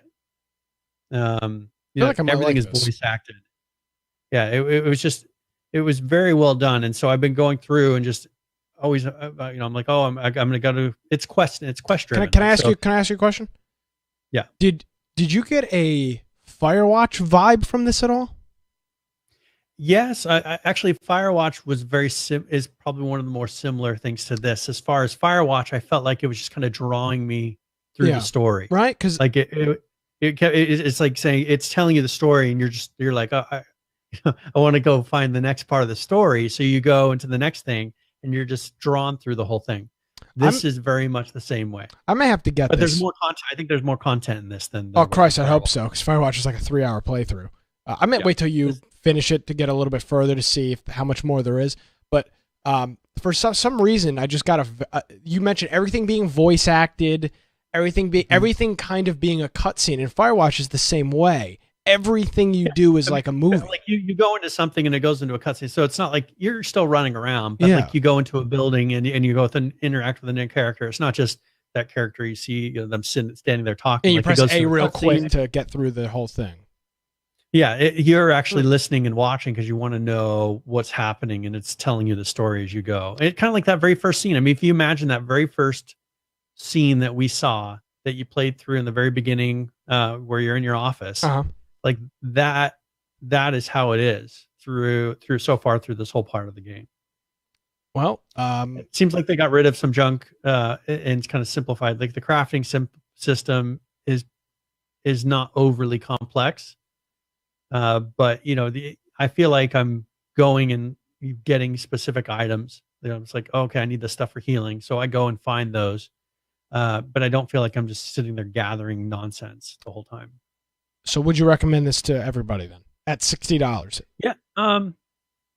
If you like single player games, if you like story based single player games, then yes. Okay. If you're just only play online games, I would not. But I think if it, if the price dropped down, I think it'd be worth it for everybody to pick it up and at least try it, because you may find that you like it more than you thought. All right. So then I guess we'll throw this in the Brian Aldridge seal. We'll give this a Brian Aldridge seal of approval. We need a stamp. We need just like a... Oh, one thing I was going to mention that is cool that I never experienced in the previous one is when you take your joy, like everything looks nice. And then when you're off of your joy, everything looks broken down and like everything's bad. And so every place is like that. Like you could be standing in a place, take your joy, and then everything that you see looks nice now. That's cool. So it's kind of a cool effect. And you can choose when to take your joy. So that's something I never did before. And you have a joy meter. And so you actually use it to your advantage throughout the game of, I need to not be detected. Like I need to fit in. So you take it. Clothes matter in this. Like you have different outfits for different areas of town so that people don't get aggressive towards you. It's like, there's all kinds of cool things in it. Well, excellent. I might add this to my. This is one of these games where Brian and I were both going to buy it, but I think we just determined Since it was super early access, we were like, I think that this is the one where I bought this one and you bought I bought No Man's Sky. Yeah, I think this was that time. I got the short end of that stick. But hey, if I ended up buying No Man's Sky, and actually, no, you need to play a little bit more because I think you'll enjoy it if you. I might. So No Man's Sky, I'm gonna add it to my wish list. If I decide, if I have a lapse in judgment, I may purchase it. For some reason I got a Firewatch 5 and I loved Firewatch. Loved yeah, Firewatch. They definitely, because they totally redid the direction of the game and went to a much more, because they realized what people liked about the trailer or about that original thing they showed was that beginning scene. And so I think that was, they realized that is what people wanted. So they made the whole game like that, from what I can tell. Well, that's good. It seems like it, I'll pull up current players here. We'll do it kind of an impromptu current players at the end of the show with We Happy Few. So, okay. All right. Man, we still have a lot to cover. Where to next? Let's talk a little bit. There's a game that is coming out here at the end of the month, and it is free to play, and it's Dead Frontier 2. There's actually, I would play the gameplay in the background with no audio. Okay. Because there's no talking through it really. And we can just kind of have people check it out. Check the video of it as we talk, but it's going to be released on August 31st, and this is a free-to-play zombie game that's survival. So we want to thank our friend, I don't know how to pronounce his name, my friend Dave, for the Twitch Prime subscription. Thank you very much, Dave. We appreciate it. And here's some gameplay. Yes. So this it's more of an old school survival horror type of a game. They're trying to go for that dark feel. So the survival part is you scavenge for resources, rare equipment, and it's got, zombies that are all throughout. And it is going to be free to play, so it'll be interesting. I always get kind of nervous when I hear that a game's going to be free to play because I'm curious of how they're going to fund it. I mean, we played GTA this past week, and the whole pay to win of that game for the online part just drives me crazy. And I always wonder if if a game, if they say free to play, if they're going to push to that level. But yeah, this is one where you can work together with other players or be a lone wolf in the game. And so it does have PvP, not just zombies that you can go through and play.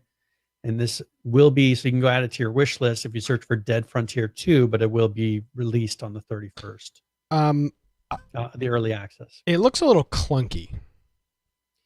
Yeah. I don't know. I don't think this is like a really big dev studio. So, I mean, I'm not trying to come at the game or anything. I'm just making it. I mean, it just, even the movement style, the way that the other players are standing, it just looks very clunky. Yeah. Yeah. I think part of it is, I mean, I don't know if that's something they're going to polish later. I would assume they'll keep improving it over time. Yeah. But there is a lot of stuff in there. I mean, they've got the whole dismemberment system for the zombies.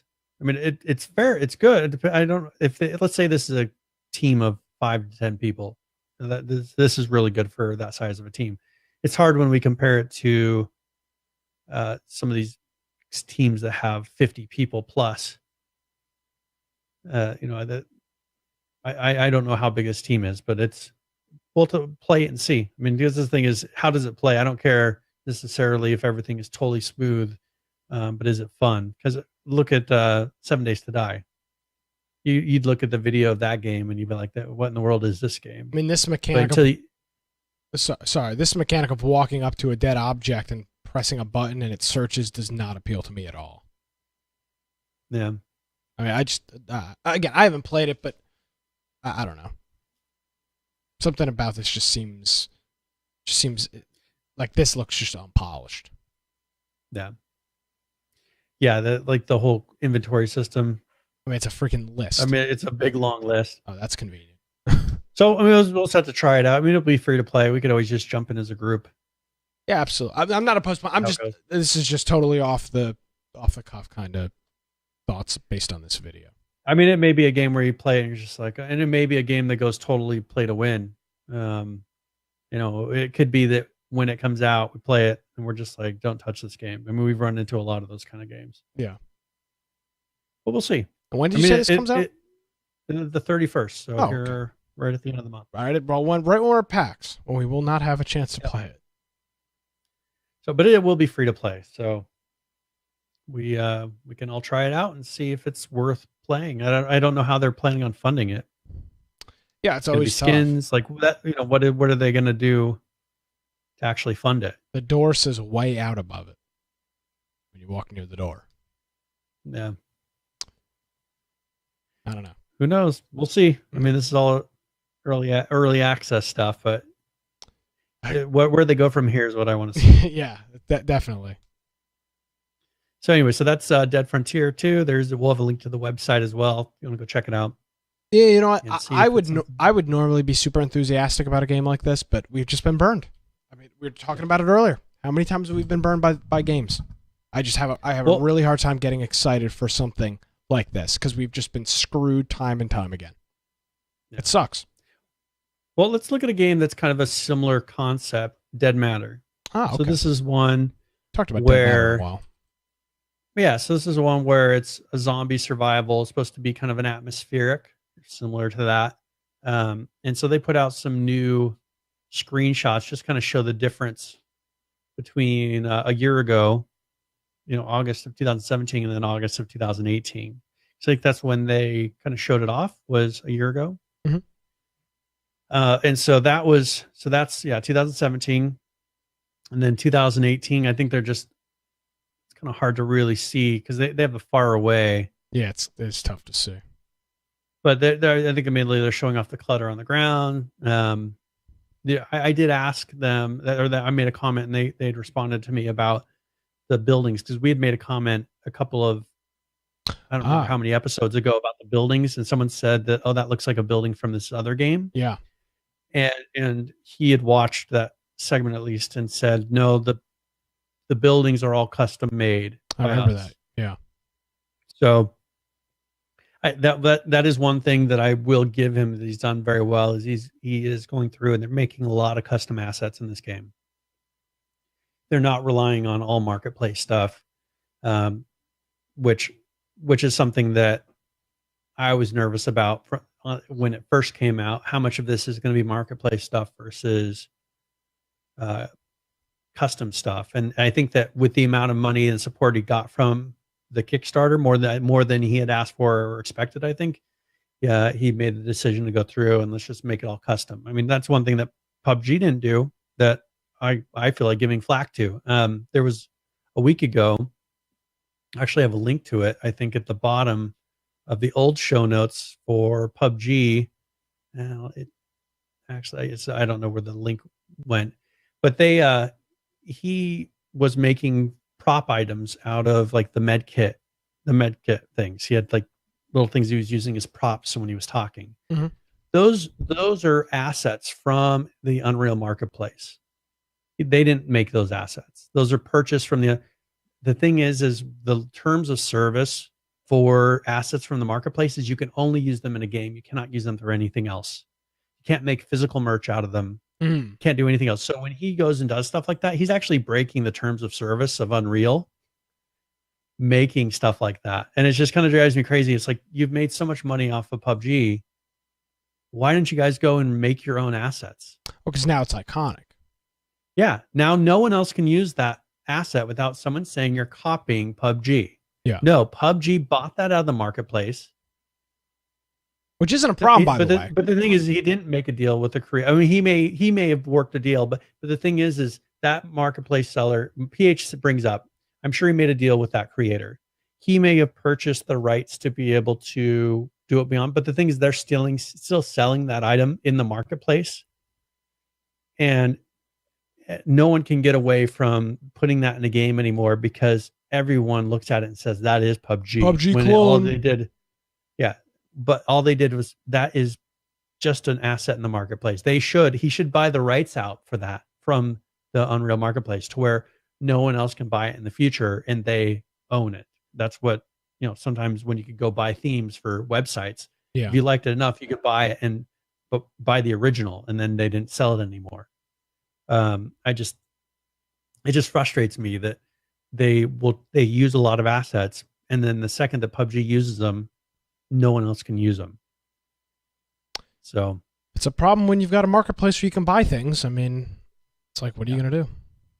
Well, I mean, it's not his fault, but the thing is that's more up to the developer. Like they should realize, okay, these things that we make, we're so popular now that no matter who else uses them, they'll think that they're copying us.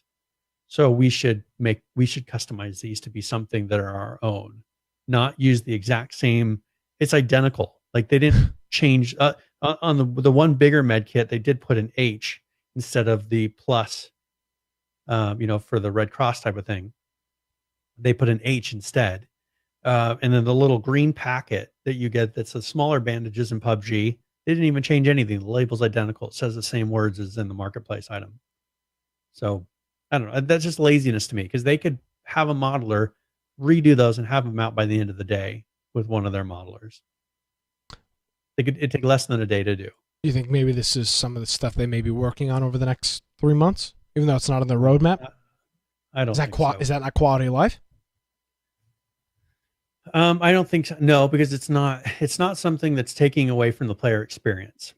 Oh, true. Right. True. And so I don't think he has made comments that said the marketplace is a tool, and we're taking advantage of that tool. Okay, which is true. But think of how you're affecting other developers that are trying to create a game. Yeah. If you go through and buy tons of assets, developers can no longer use those assets. It's not because they're doing something wrong, but it's just because they're too popular. Imagine if Call of Duty bought games out of an asset store and then released them. Everybody would say that Call of Duty that people were copying Call of Duty anytime they bought that asset and put it in their game.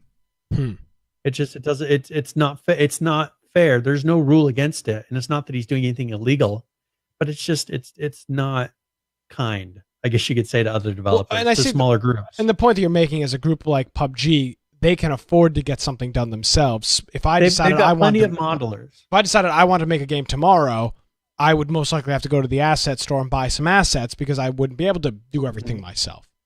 You're making a good point. They could in one day, they could look at the assets that they bought, and with their team, they could probably kick them all out in one day and replace them all one day. And PH says, yeah, it's not is that really their responsibility? That's what I'm saying, is it's just more of a move of something that's nice. Like it would be the right thing to do. You don't have to do it, but if you're looking at these other people that are being affected by it, look at it from their shoes. Yeah. You know what I'm saying? You're doing something that, and I imagine being that seller, like some people are probably buying it because it's made by PUBG, and they're trying to make a PUBG clone. But there's other people that say, well, we can't really use this anymore. So you're even affecting the seller that you bought that original asset from, because there's a lot of people who won't buy it now because people will think they're copying. So you're actually affecting other people with your choices. And that's where I get frustrated, is when you start realizing you're affecting other people, then make the right decision that's not going to harm them. There you go. So anyway, so that's just my opinion.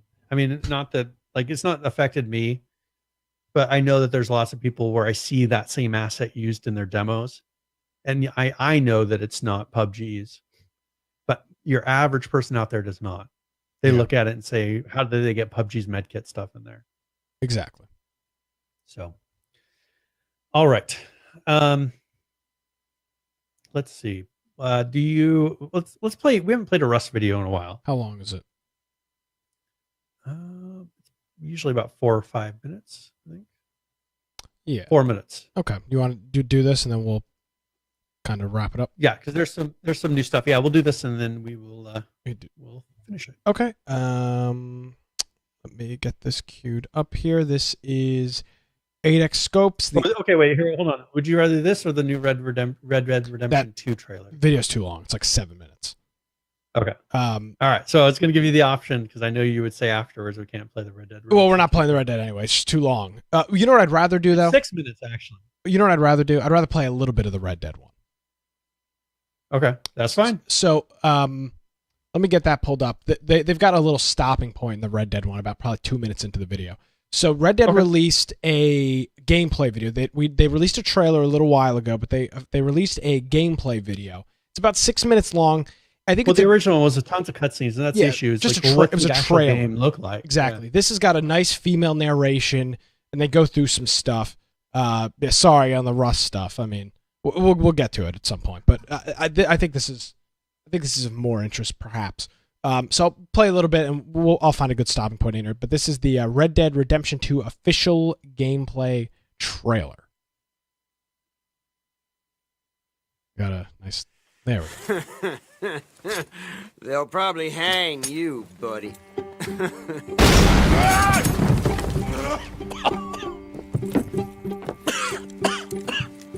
You coming, buddy? In the late 1800s, America was evolving, on its way to becoming the most powerful country in the world. New immigrants arrived, thriving outposts became towns, and civilization was spreading rapidly into the huge, wild, and lawless frontier. With Red Dead Redemption 2, Rockstar Games aims to create a living world that's not simply open, but deeper. Come on, pretty boy. More interactive and detailed than ever. Pretty boy? Combining action, storytelling, We need to get those people warm and fed. and gameplay in new ways. As you live, ride, and fight to survive as an outlaw in a notorious gang. As long as we get paid or you get shot, I'm happy.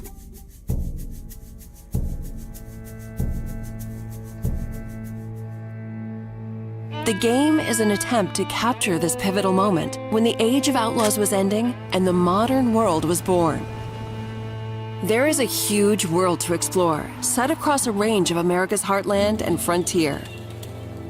From harsh mountain trails and dense forests to untamed swamplands and sweeping deserts, rugged livestock towns to modernizing cities and much more. All populated with a diverse cast of characters from turn-of-the-century life. Now shoo, please. I'm waiting for someone interesting to turn up. You play as Arthur Morgan, a trusted senior gun in the Vanderling gang, a band of outlaws and outcasts on the run from the pressures of civilized life. We're gonna borrow a little money from old Uncle Sam and be out of his hair once and for all. Each time they're forced to flee an area, the gang sets up a camp as a base. This is where gang members eat, sleep, perform chores, play games, and share stories. Anyway, I got caught by some hill country sheriff stealing a chicken, I think it was, and he decided I was going to be hanged for it. These are the people Arthur calls family, and you will get to know each gang member over the course of the game. So, you save the silly bastard's life, then you and him go robbing sheep. Helping the camp with food and supplies will keep morale high, while spending time with other gang members can reveal new secrets, fun things to do, and opportunities for mischief. How about you and me go and redistribute some property? In and out of camp, the world is alive and responds to the player. Well, ain't this a rare treat? And your guns aren't the only way to interact with the environment. Call out to a passing rider. That's a nice horse. Talk yourself into trouble with a local tough guy. Clear out. Or out of trouble with a town sheriff. Or intimidate a witness into silence, and more. Keep your mouth shut, or you're dead, friend. You don't want to involve yourself with this. Confrontations can be escalated or diffused. Take it easy. Do what you want. I don't care. You can form friendships. God, you did it. Or make enemies as you choose. You killed my cousin, you sick son of a bitch! Your actions have consequences, and it's up to you to decide just how honorable Arthur is. Should I have killed you, Jimmy Brooks? Me? Shooting and fighting have both been radically improved to make combat deep and engaging at all times. Each weapon has unique characteristics, with realistic reload and recoil that always keeps the player grounded and connected to the action in a gunfight. In a similar way, the bond with your horse is crucial and changes based on your treatment of the animal. Hold still, girl. Some breeds are better suited for certain tasks. I got a fella been looking for a decent workhorse like this for a while. Your saddle and saddlebags can store extra weapons, along with supplies and animal carcasses that you pick up while out roaming or hunting. Over time, the bond between you and your horse will grow, making them easier to control in tense situations. Yeah, he's a great horse, aside from when the devil got him. A rich and varied ecosystem thrives in the world, full of predators, prey, and scavengers, all smart and sometimes deadly. You want to come with me? I'll show you how we hunt one. Hunting helps the camp or earns you money. Wound an animal and you'll have to track them down. Animal pelts and other items you find can be traded for cash to use at general stores, gunsmiths, saloons, and elsewhere. This is God's own country, and I feel I'm in purgatory. This is a world that is rich in depth and detail, all designed to be explored on horseback or on foot. As you live the fateful journey of a gang of outlaws on the run across America.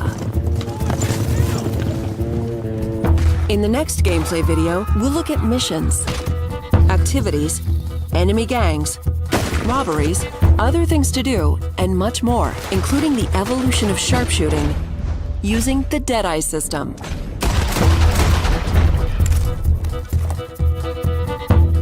All right, as you can see there, October 26th for Red Dead Redemption 2. I believe it's in the middle of TwitchCon, I think is when it comes out, which I think could be interesting.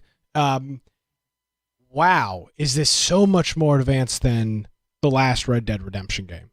Yeah. Well, how long ago was 2 years ago? 2009? 10? 11? Yeah, so let's see. Yeah, 2010, May of 2010. Okay. So, I mean, that's 8 years ago. Yeah. Technology has changed so much, and you can see they're really taking advantage of it. They are. I mean, even things like the, they mentioned like kind of a trading system where you go and sell things at the general store. Hunting, which I don't believe was a thing in the first one. It's been a while, so I played through it. Well, so you could shoot animals and skin them. Yeah, but it wasn't like, there wasn't really a point. It wasn't like a tracking. Yeah. It wasn't like tracking. In this case, you weren't shooting big game. You were shooting more rabbits and stuff. And in this one, it looks badgers, like kill things, you bring it back to your compound or your base or whatever it's called. I like it. I'm really looking forward to this. So game. he's so your friend Zarawi, right? He says I like westerns and stuff, but this new Red Dead doesn't seem too enticing with how GTA Online is. That this thing is, I'll play for the story. I'm not going to play for the online. I think that I felt like in the first Red Dead, you had enough of an experience with kind of building up your own character in single player. I don't think you'll have an issue with this of feeling you have to play with other people a ton. It's not. I don't know. I like GTA 5 though, just for the single player as well. I had a lot of fun going through that story. I think this is going to be like that, and I think they're even expanding on it beyond that to where the world feels like it's going on. I mean, they kind of got that with GTA 5, where you felt like you were just placed into a world that was happening, not like the world was made for you as much. I think that's what they're going for, is so you don't feel like, oh, this NPC is just walking these two places, back and forth, and you realize that if you sit there and watch them. In this, they're creating a world that's actually like the camp is still going, whether or not you're there or not. Yeah, I'm looking forward to this. I think there's a lot of I really, really like the last one. And I hope that I enjoyed it as much as the last one. I love the last one so much, I'm buying this one no matter what. Yeah. I literally have played through the first Red Dead Redemption 3 times. Or not the first one, the last one. There's been other Red Dead. I've literally played through it 3 times on the Xbox 360. Well, I think it will be interesting to see if they do kind of an online, what's that mean? Like, are they going to be going for the GTA Online? I hope or is it going not. to be a co-op mode? I'm curious of what they're going to do. I really this hope would be they a lot don't. of fun to do. This would be a fun game to do co-op, like do missions co-op. Co-op, I would agree repeatable with. missions. Yeah, co-op would be fine. Like the GTA heist. I don't want a GTA online with Red Dead. I don't think. I mean, Red Dead to me is a single player game. I'm not afraid of them trying it, but if I'm going to play a kind of like a crazy online game, I'd rather have us go and say, let's go to this area and like find this and kill this, like just as a group, as a couple people on horses. Yeah, that's what I would enjoy. So I don't know. I'm excited for it. It's coming out soon at TM. I mean, it'll be out here before you know it. And yeah, I'm excited for it. So one thing I was going to mention, one last thing. So Firebomb had linked a Twitter page for the Halloween game. Based off the movies. And the thing is, Firebomb never learns his lesson, because if you look, this game is not licensed. So they make it very clear they're not licensed. So they're wanting to make this game, and they're wanting to convince people that it's a they're trying to convince the licensor to let them do it. And so he's just asking for the exact same thing to happen again. And I don't know. He just doesn't. He's a glutton for punishment. So I just thought I would bring that up. But it's Halloween. He did link it in there, but they currently don't have license, which is exactly the same problem as Friday the 13th at the moment. Yeah, I'm looking. I'm trying to see who owns the license to Halloween. Wikipedia's not helping me out. But yeah, so you've got a game that appears that they're not English. They don't speak English as not the first language, because many, if not all of the tweets are, they just don't make any sense. There's many inconsistencies with them. So I'm not really sure what the plan is, but yeah, I don't see anything coming of this. No. So I just thought I would bring it up. Yeah. I just thought it was kind of ironic. I would say that was a pretty good game to bring. I mean, we'll keep an eye on it. If you want to check them out, it's it's at @h_the game off. The game of it's supposed to be Halloween. It's like the H is supposed to be Halloween _ the game official, but it's not an official anything. It's not an official Halloween. It should say H_ the game of. Oh, it should. I think they had to shorten official. I mean, I understand what they're trying to shorten, but they should have just made it then of. Yeah, they could have called Halloween hopeful. I don't know, like something. Ooh, that would have been good. Halloween itself already filled. Don't you know our Twitter Infection Cast? You can't use the Halloween. You're out of characters. All right, so yeah, we'll keep an eye on that. They're literally just begging for the rights to develop on Twitter. I mean, good luck. Yep. So I'll mention just what we didn't cover. So there's a rest video. We'll have a link for that in the show notes if you want to go check that out. Fear of the Wolves. They are opening up their closed beta now. So if you want to sign up for it, it is now officially running. So you can try to get a closed beta key, and we'll have a link to the site where it lets you apply for that. Also, the Black Death has 0.33 version out. There's Miscreated put out a hot fix, and they're currently on sale. So if you don't have Miscreated and you're interested in that, make 60% off. Yes, so it's cheap. They must be trying to build up their player base. Islands of Nine has their 1.3 version update out. Conan Exiles had some fixes. Robocraft had put out an update, and I think that pretty much covers it. We'll be doing PUBG for Game of the Week, so make sure this Friday, if you're going to play some Game of the Week, come and join us. Also, H1Z1, Fortnite, No Man's Sky also did updates, but nothing was really massive. And Fortnite stuff, they do so much stuff anyway. We're not going to get to it every week anyway. So, all right. Well, if we've done all of that, I guess it's time to move to. Oh, we didn't cover any of the There was also Fortnite patch. The 8.9. There's a Something Fortnite patch that came out. They're putting out some skins that look like Radical Heights skins. Yes, it's they identical to Radical Heights. And the Android beta for Fortnite. It shows you how much of the news we didn't get to. The Android beta is actually going to be opened up first for people that have Samsung tablets. So if you have a Samsung tablet, you will be able to you'll be one of the first on the list because you actually tell them what tablet you have. Nice. To have access to that beta. So. All right. Well, if that's it, then I guess we will quickly move into everybody's favorite segment of the show, and that is current players. Currently playing H1Z1, King of the Kill, 1,833. The 24-hour peak, 4,316. With a 70 peak, 5,589. Moving on over to Ark Survival Evolved. Currently playing 28,419. Your 24-hour peak, 42,028. With a 70 peak of 48,660. 7 Days to Die still has a lot of players. I didn't realize this. 6,179 people currently playing. Their 24-hour peak is just shy of 8,000, 7,869. With their 70 peak, almost 10,000, 9,776. Way higher than I was expecting with that. Moving on over to Player Unknown's Battlegrounds. Currently playing 167,307. Your 24-hour peak, 1,138,388, with a 7-day peak of 1,181,571. And for a quick bonus, We Happy Few, their current players is 2,111. The 24-hour peak is 2,653, and the all-time peak, which was reached a day ago, is only 3,498. This may be a console game.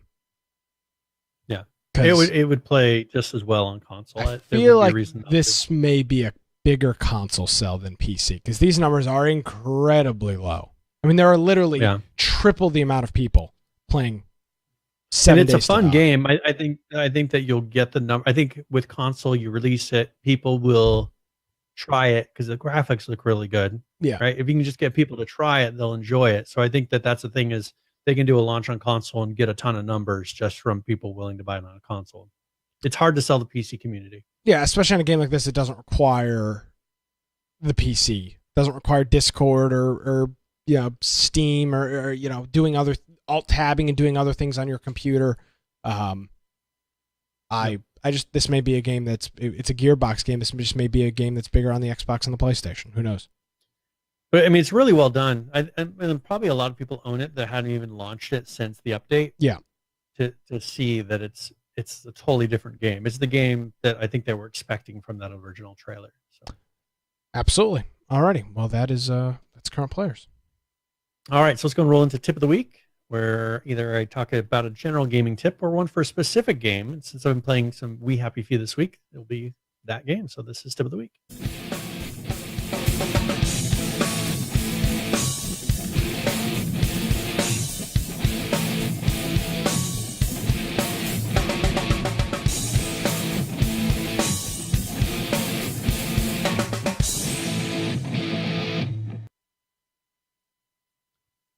All right, so there are a few items that when you're playing this game, you'll be using them repeatedly. First, there's lockpicks, and then healing balm. So those both are very vital because you'll need them as you go through the world. First, you'll be able to create lockpicks by finding bobby pins in the world. And then for your healing balm, you'll find these red flowers. If you find these, save up as many of them as you can, because you'll be struggling throughout this whole game to be able to maintain your health. And also you'll finding a lot of items that you'll want to be able to open up containers and chests and everything. There's a lot of stuff that is locked items and doors. And so make sure that as you pick those up, just keep as many as you can. And I found that the thing that I need the most and actually go out searching for now is the red flowers, because I'm never full health anymore. So that kind of shows you how difficult the game is. Also, you need to pay attention to the clothes you're wearing. You need to make sure that as you go from district to district, you're actually changing outfits to fit in. And these are things that there will be things that even specific to a certain quest, you'll have an outfit that you put on. And I'm not going to ruin any surprises by telling you about those, but there's some actually really funny moments and some pretty unique things that they've added in here, and I think they've done a really good job with it. So choose your play style that you want to do. This game allows you to play with different play styles. You can play trying to stay with your joy level at max and trying to play through that way. And there's an actual something that will hurt you over time if you try to do that, if you use your joy too much, or you can try to not use the joy at all and be more rogue and sneak around. So choose whatever you want to do. And if you do have fun with it, you should send us a tweet and let us know what you think of the game. So yeah. That's my tip of the week. Yes. Apologize for Brian's audio on that. That was not on his end. That was on my end. Just so I didn't mess with any knobs. No, it wasn't you. I've got a channel dying. That's why you don't buy cheap shit mixers. So there you go. We happy few. What you recommended it? You said it's if you like single player games, it's a recommendation. So, all right. So let's go ahead and let's roll for this. So Zorai, however you say your French name, Zorawi. What do you say? Did you put a little French on that? Zorawi. There you go. So, congratulations! I will send you a message in Twitter. I'm not sure. I don't know if he's in Discord, but I'll send you a message and then have a key in there. Excellent. Trying to think. Zorawi. I guess you weren't that far off. Zorawi. Yeah, pretty close. All right. Well, trying to think. If you want to support our PAX trip, you can do that at affectionpodcast.com/PAX. We're heading out there 2 weeks from Thursday. Yeah. We will be out in... It's coming up quickly now. The great state of... I almost just said the great state of Seattle. The great state of Washington. The semi-great state of Washington. I mean, I've never been there, so I'm not going to make a judgment one way or the other. The great state of Washington. We'll be out there looking at all the cool games, checking everything out. If you know a game or a publisher or somebody that's going to be out there that we need to see, the game that we need to look at, tweet us at InfectionCast, send us an email, contact@infectionpodcast.com. Or if you yourself or somebody you know is going to be out there that's a friend or a fan of the show, hit us up, grab a drink or dinner or something like that. We'll be out there for a couple extra days compared to our trip to PAX East last year. So we'll have some extra time to meet up with some people, hang out. I mean, we're kind of a big deal, so I'm sure we'll have a lot of people trying to hit us up, man. trying to know how it is. Yeah, but hey, what are you gonna do? It's. I didn't sign up for this life, so that's yeah. And Brian's paying, so everyone is invited. There you go. Friday night we're playing some PUBG. Haven't played that in a while. Other than that, where can people find you on the internet, Brian? All right. If you want to find me at Boise Computer on Twitter, of course, my blog, biteoftech.com. Make sure that you go and check out our website, infectionpodcast.com. Check out our live show note or our show notes that we do from the live show. On there, we also had a lot of topics that we didn't cover. So if you want to go and go through that list and see some of the videos, check out some of the notes of the things that we didn't get a chance to make it to, those will be all in that the last post of our website. Also, we have links to our Twitch, our YouTube, our audio only podcast forums, and our Discord, where you can communicate with us throughout the week. If you want to suggest news, we get a lot of people that suggest news throughout the week posted in there, and then I always reference that when making the show notes. So if you want to have your input to the show, that's a great way to do it. Absolutely. And again, I want to thank Brian. Thank everybody for joining us in the chat on a Monday. I had some work stuff come up late last week, which caused us to push the day of the show. But this is a great opportunity to follow us on Twitter at InfectionCast. I tweeted out a couple times that, hey, we're doing the show on Monday. Same thing with Discord. I at everyone, I think 2 different times, a couple days ago and then a little bit earlier before the show today. So if you're in those forums, you'll get a notification. Tune in live. We're typically live on Tuesdays at 7 p.m. Eastern. All right, Brian, thank you very much, and we'll see you Friday night, and we'll see you next Tuesday, I guess. Very good. Yep, see you then. Alrighty. Well, ladies and gentlemen, thank you so much for tuning in. If you tuned in live on Monday on Twitch, thanks so much. We really do appreciate it. Well, you can follow me on Twitter at Nicholas M. Craig. Visit our website. It's infectionpodcast.com. Thank you so much for joining us for another episode of Infection. See you next time.